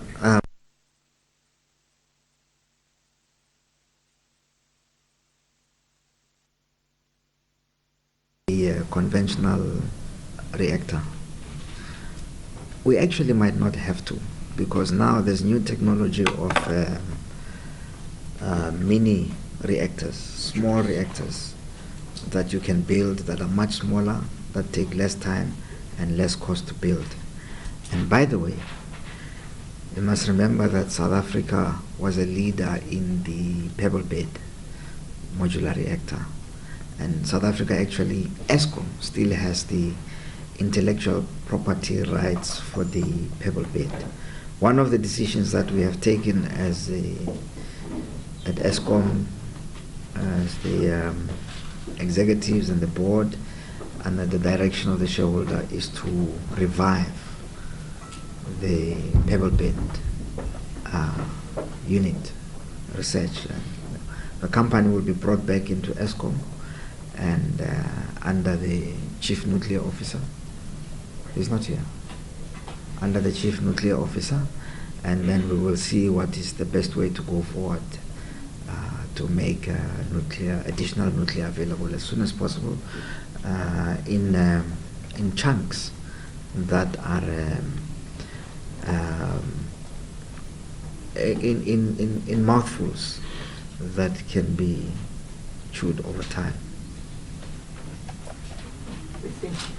Sorry? I think we're going to cross over to Pretoria now. Before that, let me just remind you, those who were wanting more information on transmission lines. Last year in October, we issued the Transmission Development Plan, where we said that we're going to spend about 213 billion rand over the next 10 years on transmission lines, and 30 billion rand of that amount is for renewable energies. So in Pretoria, if we can get any indication, I see Antoinette, I also see Paul. Thank you, Chairperson. We do have 2 questions in Pretoria. Thank you. Let's start with Antoinette and then Paul. Antoinette Sarah from Honeywell. Mr. Molefe, can you give us an idea of what your plans are with regards to either MYP4 application as the regulator suggested, or a new RCA application? And then could you give us an idea whether there's any new numbers on the cost to completion on the Medupi and Kusile? And then lastly, You said a lot about renewables and the fact that the load factors are low and they are not really efficient for your needs at the moment.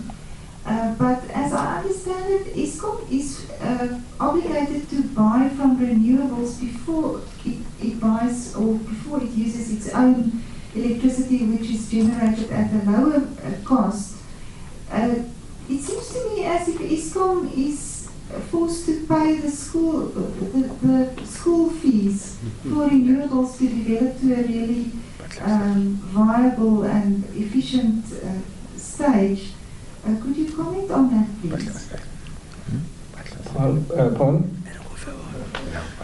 Yes, thank you. Paul Burkett, Bloomberg News. I just know that Mr. Coco mentioned that a team of lawyers is looking over the cost plus assets on coal. But if he could address, perhaps, if I was saying that they do not own RNOT assets, do you have a question, or do you have an answer right now as to what Exxaro owns in terms of RNOT? And if it does own RNOT, then what are its plans for the mine?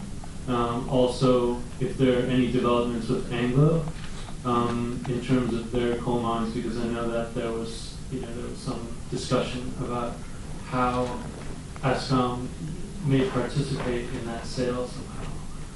So if you could please answer on those particular mines. Thank you, Paul. Ladies and gentlemen, I think this will be the last of it because there's another meeting that our team has to attend to. So I think those will be the questions for now. Thank you. Yes, the regulator said we have to do an MYPD4 application by the 1st of June. That, unfortunately, I don't think is not going to be possible because of the detail that must go into the MYPD4. We would need much more time than the 1st of June to do that. In any way, the regulator has said that they will be changing some of the rules at the end of June. And so there is no point in putting in a very long and detailed application by the 1st of June and then having the rules changed by the 30th of June. So it would appear that the option that is remaining for us is to do another RCA, which the rules allow us to do. So we will do another RCA and we will study the change in the regulations that will come out at the end of June. I believe that the Chief Financial Officer wrote a letter to the regulator yesterday to this effect.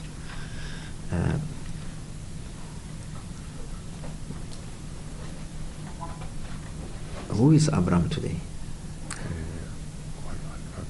On the cost to completion of Medupi. We have accelerated and we are accelerating our build programs from Ngula to Medupi to Kusile. And because we are accelerating them, we're reworking our cost to completion, and at the right time, when approved by the board, we will announce to the media.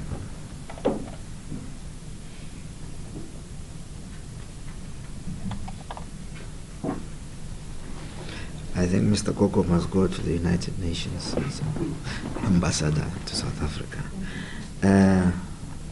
Renewables, yes, your observation is very accurate. In fact, that is the feeling that I have sometimes had as I sit as Eskom, because we have to use the renewables, we have to use them during the day and pay for them during the day when we actually don't need them.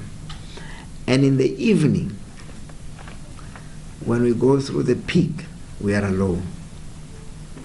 It's a lonely feeling to be sitting there at 1740 and watch the peak arriving at 1800 and the renewables are switching off one by one, but you've just paid them money.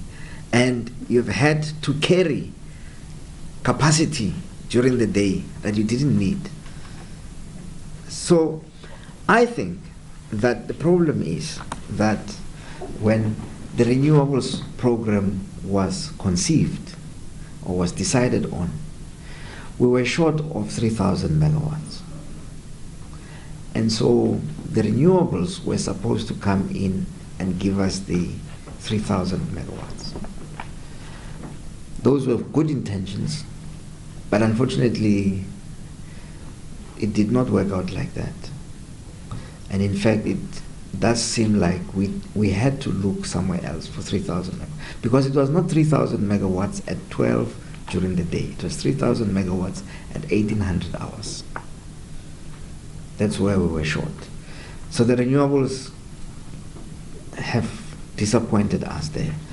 Unfortunately, we sit with contracts and literally have been told to sign 20-year agreements with the renewables. The other problem is those 20-year agreements that we're signing, the agreements say that those assets will become ours after 20 years.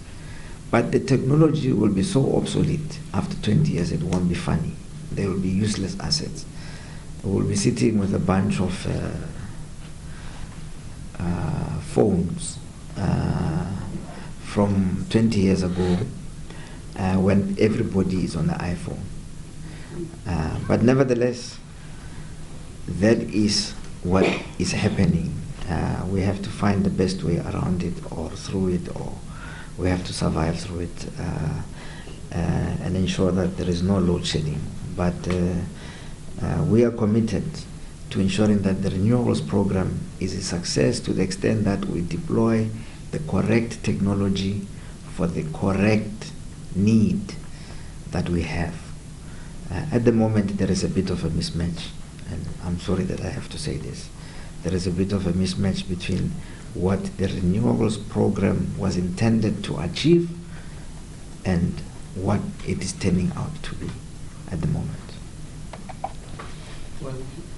Ladies and gentlemen, thank you so much. Just wait, Mr. Mako Chela wants to add. Yeah, there's a question that was raised. The question says, do we know what assets we own at the Arnott mine? And what is the implication on Anglo American? Now, in the version of Exaro, Eskom owns the Arnott mine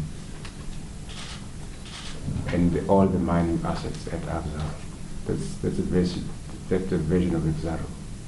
And Exaro only owns the mining rights. And because Eskom has not renewed the contract, we are liable for the decommissioning cost and for the total cost. That's the version of Exaro. You go in the financial statement, in the annual report, you will find that. We have a contract. The contract has got terms and conditions. We clear with the terms and conditions.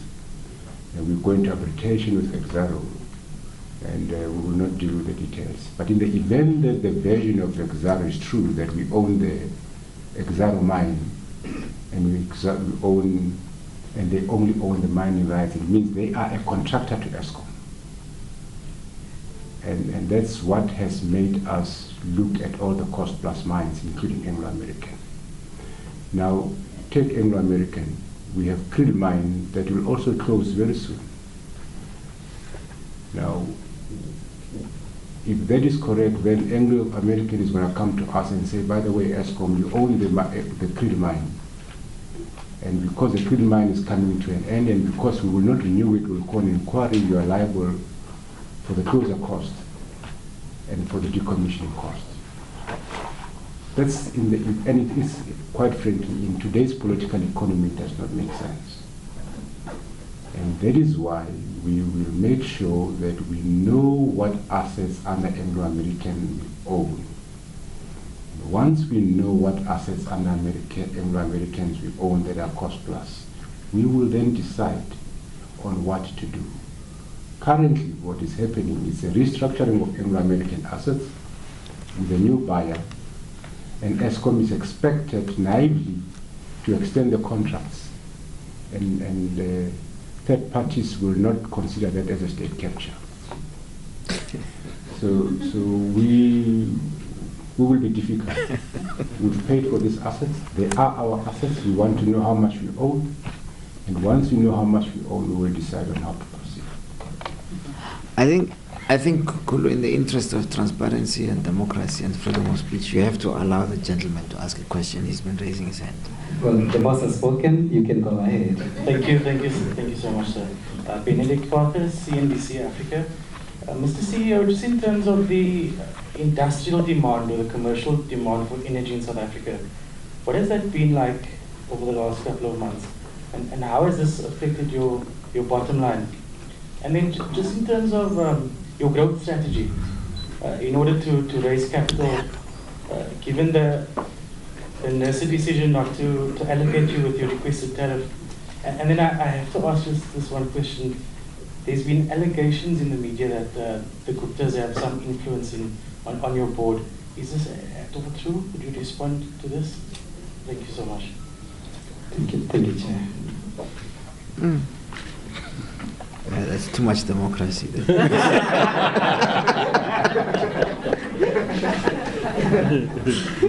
And then I talk about the big customers. On the big customers, we've actually seen quite a big drop in terms of your industrials and your mining environments.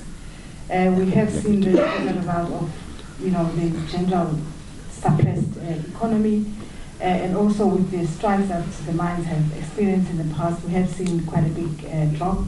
And as you know, if I group both the mining and the industrial customers, they're about 39% of our revenue if you look at our total revenue base.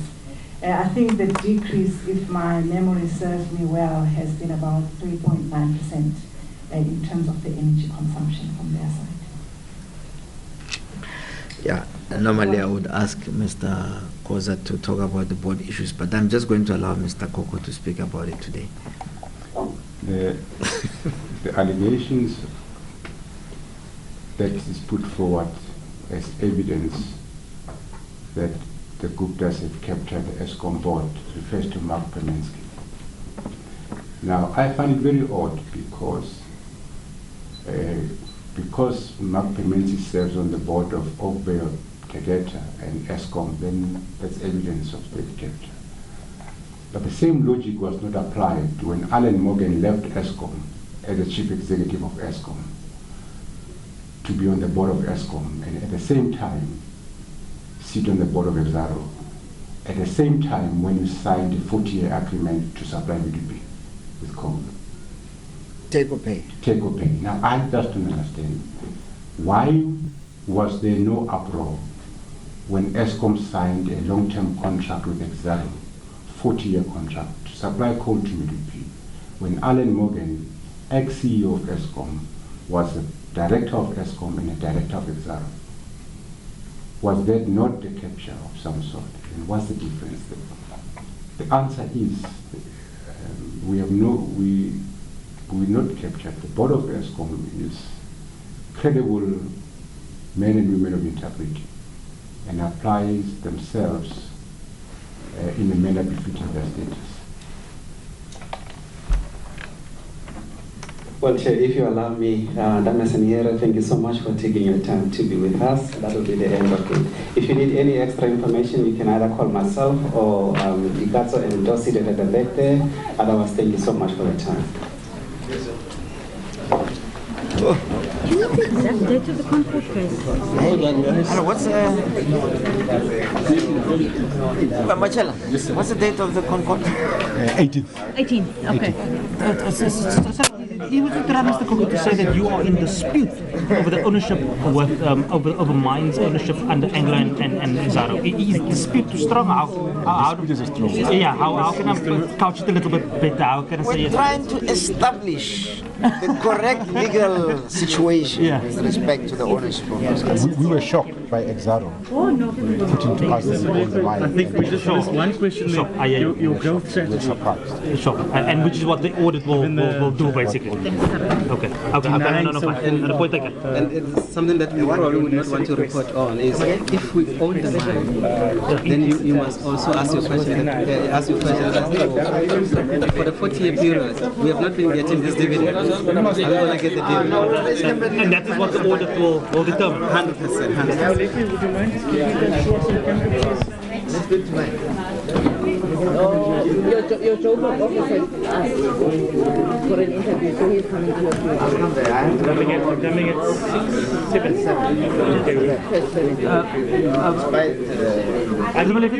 Airport, Mr. Malefe, if you want. I'm a bus driver.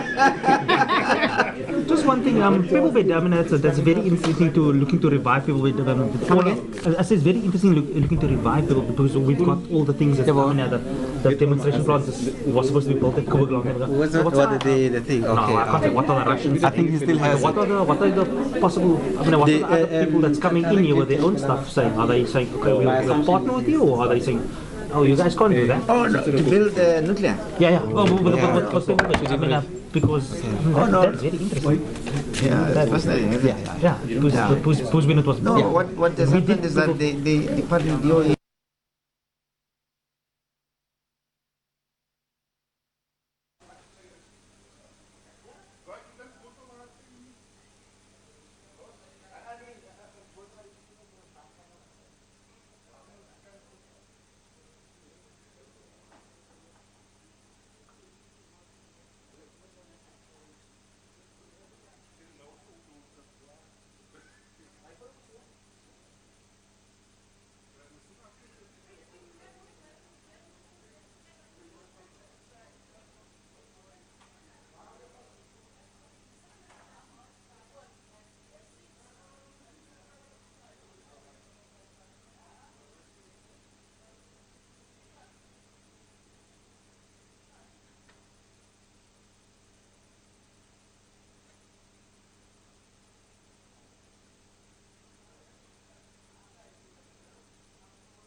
Yes, please check that.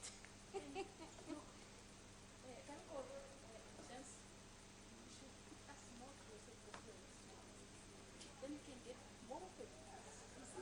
And we all work together like a team.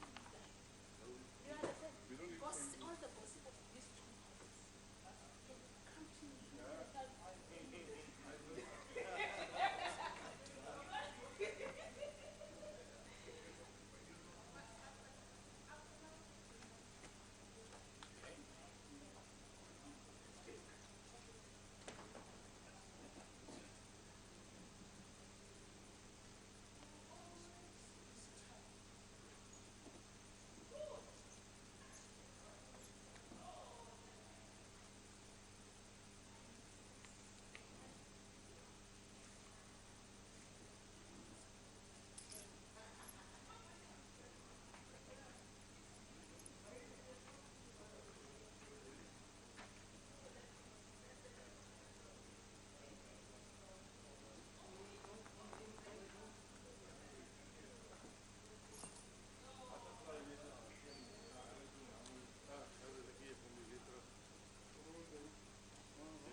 Julle is baie katterig. Nee, maar weet maar so, jy kan nie so butterfly wees van een bommetje na die ander toe nie, en as bommetje die en weer lekker is, dan kom jy weer terug. Maar ek sê maar, dat is so. Dat kan, kies dan die ander toe.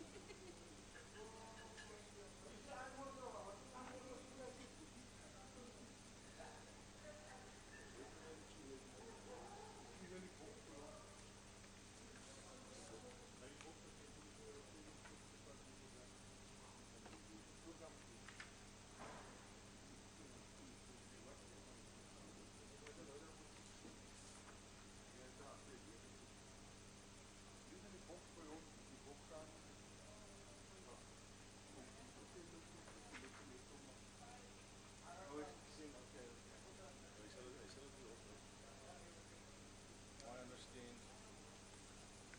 You know, when it's like when you apply for a post and you get the job and then you come, your previous post, I think the money is much better. You want to come back just because of money. You made a conscious decision to leave that post. But you also have freedom of choice. Yeah, but look, now you're depriving somebody else who's coming through the ranks and who's get the post because you want to come back. And the person that could have been in your post now that you took, was just that you got the job. That person could have been in permanent. No, we won't argue. We'll just have a difference of opinion. We won't argue. What?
Zain, are you the one doing these speakers?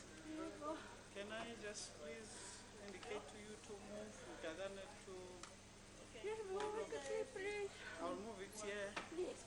Yeah, but just write it.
also forgot mine. It's on my table. I also forgot it. What is the time now?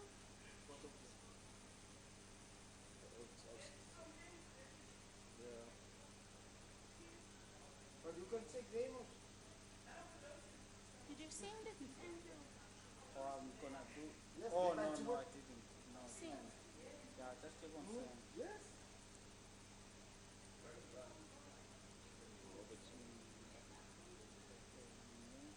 Shorter choice. Power. Sorted. Copies over. Yeah. Wat praat je van copies? Hoe staat het met die drank? Yeah, sorry about this.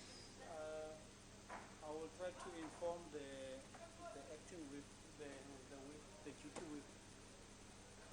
Okay. So after break is Why the zoo? Was that what's good for the key? What's good for the key, brother?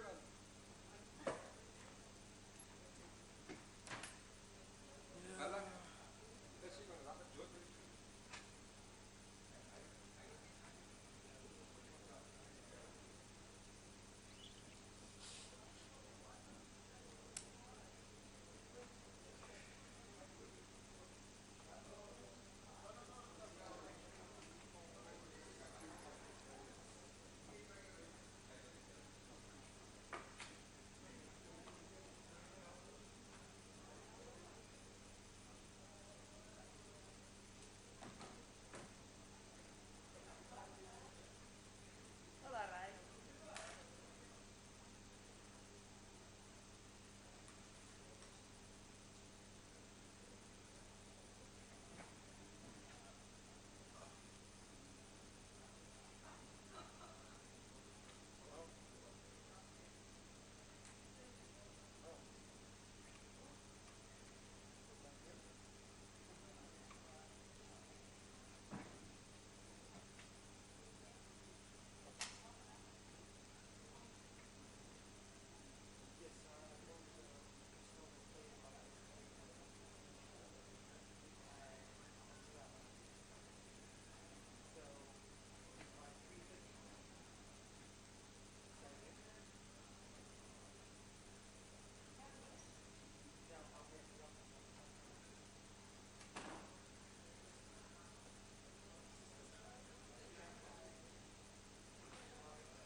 I'm sure it's so pretty. Never rain. Dennis, what are you doing there? What are you striking today? I want the girls in. What color? I'm sure it's not our favorite. Our girls are green. What's up?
Deputy Speaker.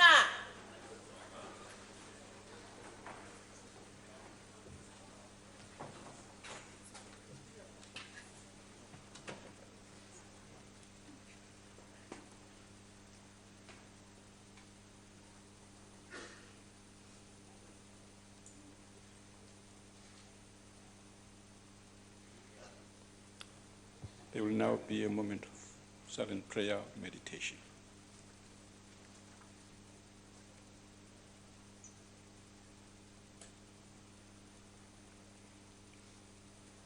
Thank you. You may be seated.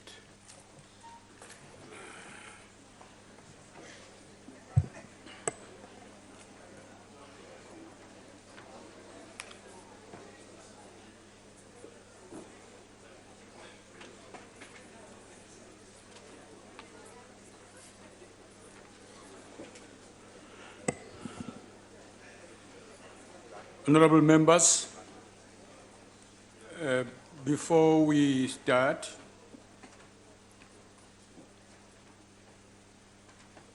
on a few occasions, now remarks have been made in this House which, upon being ruled out of order by the presiding officers, members have sought to contend that the remarks are merely quotations from the court judgment or other relevant documents. Honorable members have asked for this to be clarified, and I now wish to rule on this matter with the hope that it will do so. Members are aware that the Constitution guarantees cabinet members, deputy ministers, and members of the Assembly the privilege of freedom of speech in the Assembly. However, it is important to note that this privilege is subject to the rules and orders of the House.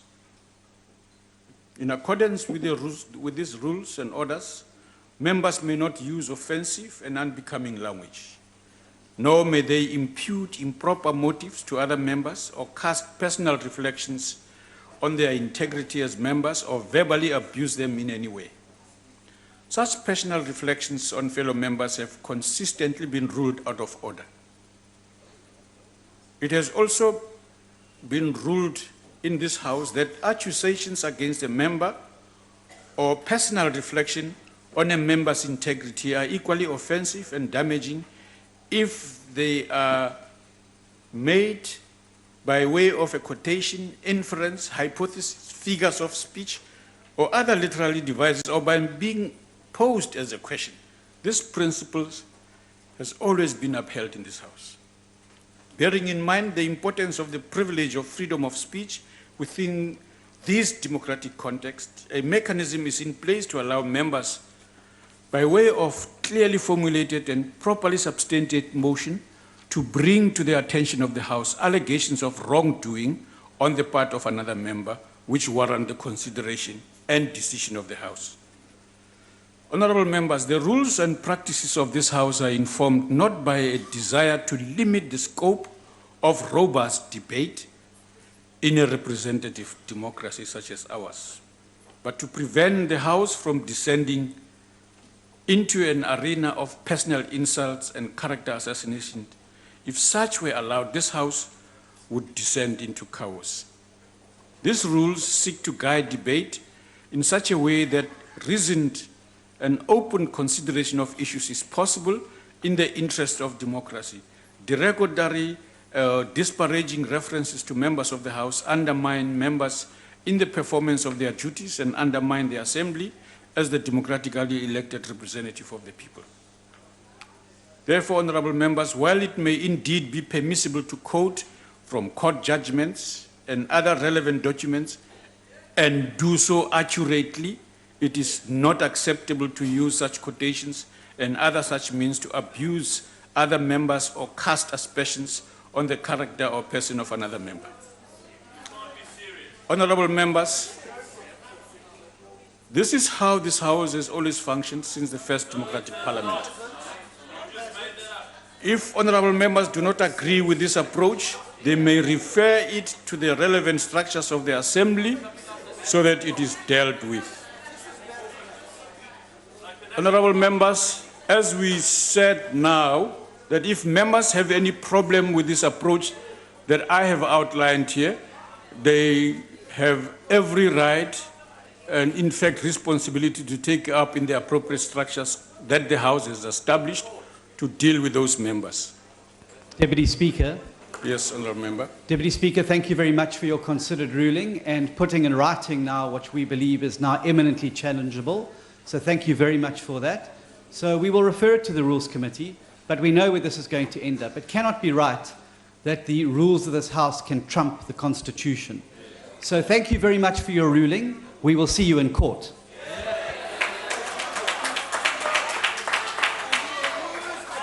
The first item on the order paper is a motion in the name of the Chief Whip of the Majority Party. Honourable Chief Whip. Thank you, Deputy Speaker. Deputy Speaker, we move that this House, notwithstanding Rule 29, which provides for the sequence of proceedings, resolves that there will be no notices of motion and motions as referred to in Rule 97 on 17th May 2016. I so move. And now put the motion. Are there any objections? No objections. Agreed to. The second motion on the order paper, the last motion on the order paper is also in the name of the Chief Whip of the Majority Party. Honourable Chief Whip. Deputy Speaker, I again move that this House, subject to the concurrence of the National Council of Provinces, extends the deadline by which the ad hoc Joint Committee on Appointment of board members to the National Youth Development Agency has to report to the 26th of May 2016. I so move. I now put the motion. Are there any objections? No objections. Agreed to. The Secretary will read the first order. Debate on vote number 2, Parliament Appropriation Bill. Honourable the Speaker of the National Assembly.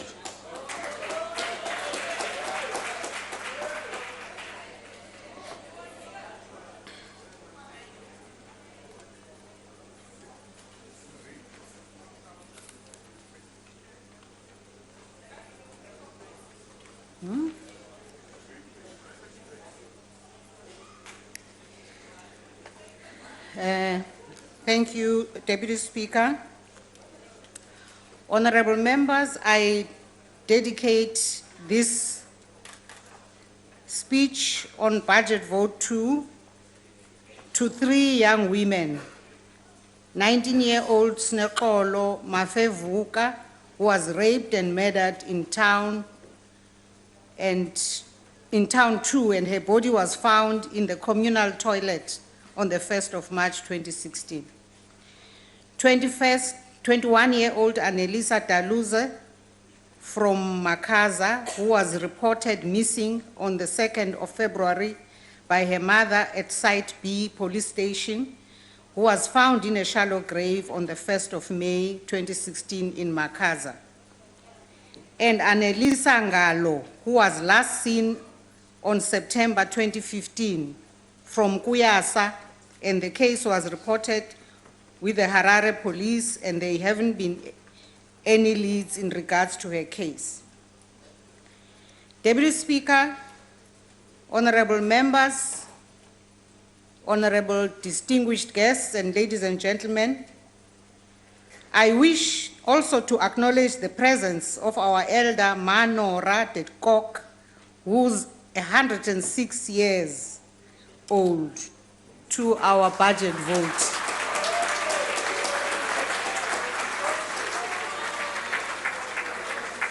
This year, we celebrate 20 years since the adoption of the Constitution of South Africa. The Constitution is our nation's foundation and compass to guide all of us in all our actions and deliberations. In writing the Constitution, we learned in the very process of working together how valuable it is to have different experiences, points of view, personalities, backgrounds, all feeding in, and how fundamental debate is in our democracy. Drawing in a vast array of participants into the constitution-making process with often divergent understandings and conflicting ideas, to offer an outline of a future system of governance and rights was indeed a victory for democracy.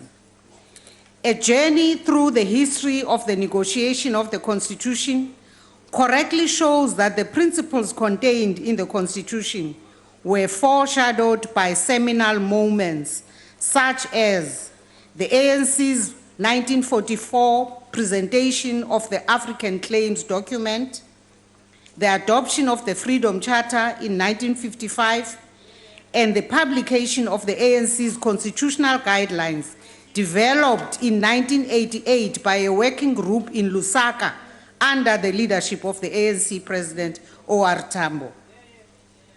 It was the Constitutional Assembly that was mandated to finally produce the final constitution. A constitutional court had been created and had to certify the final constitution, and each of the constitutional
prefer a very cooperative atmosphere. As the presiding officers, we have also initiated engagements with leaders of political parties last year and another engagement following the Constitutional Court judgment.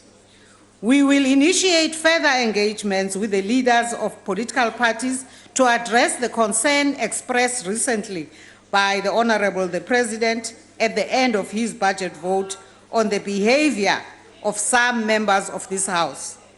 The presiding officers share the President's concern.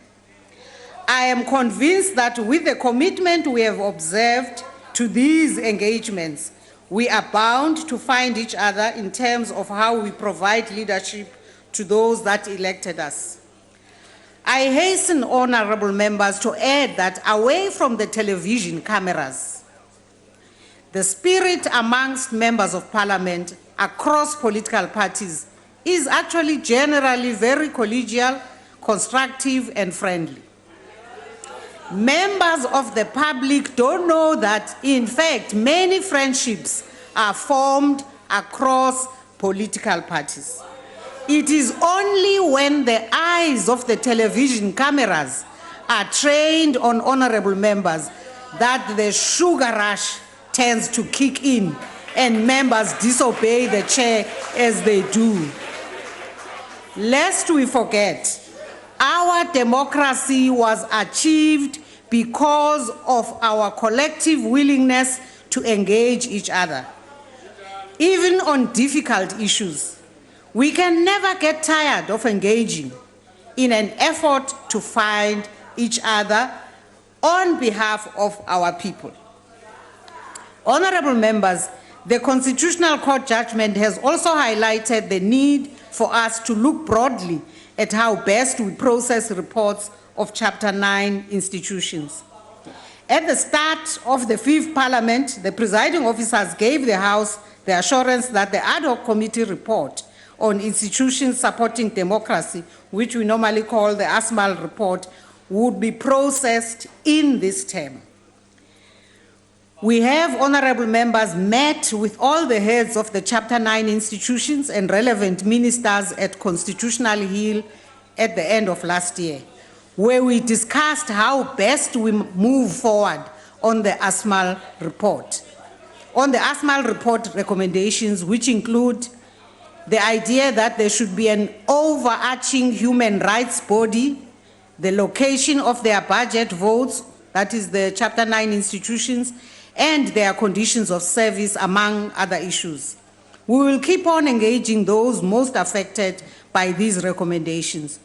Though difficult, progress on these matters is possible. It is fully acknowledged that institutions supporting democracy are divergent and therefore cannot all be treated in the same way. For instance, the complexity of the work carried out by the Auditor General is a case in point.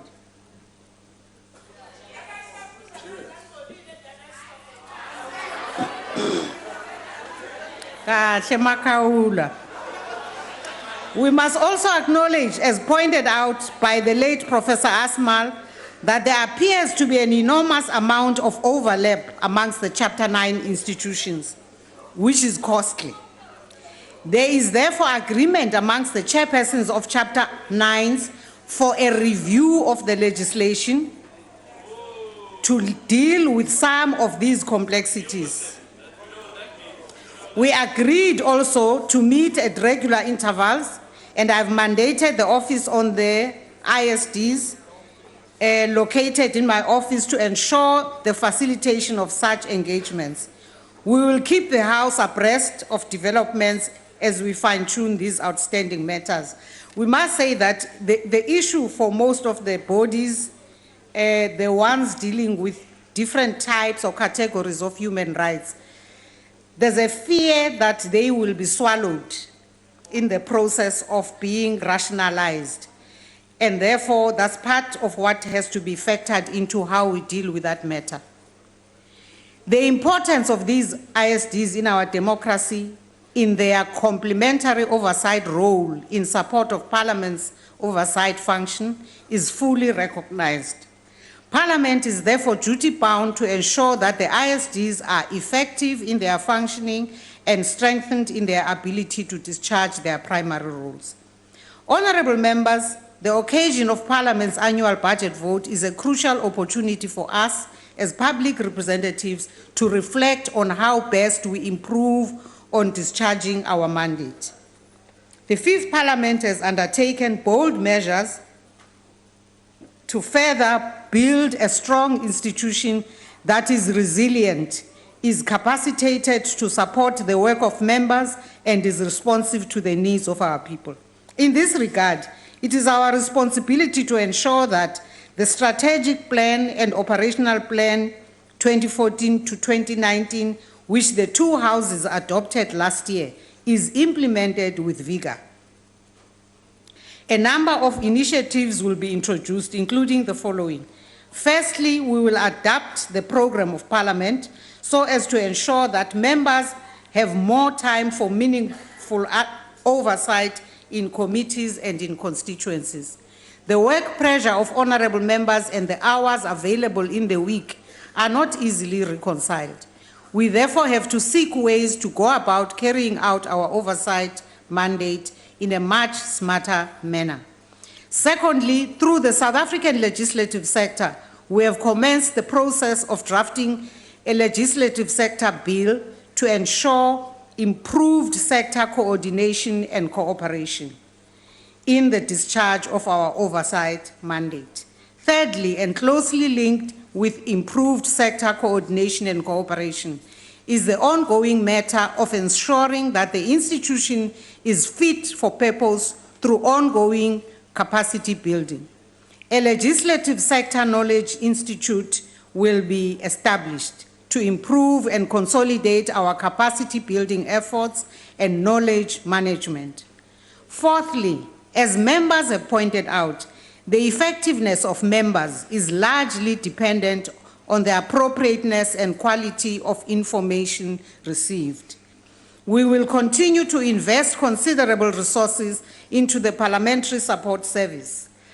Lastly, as I mentioned last year, our parliamentary facilities were not designed for the work of an open, democratic parliament.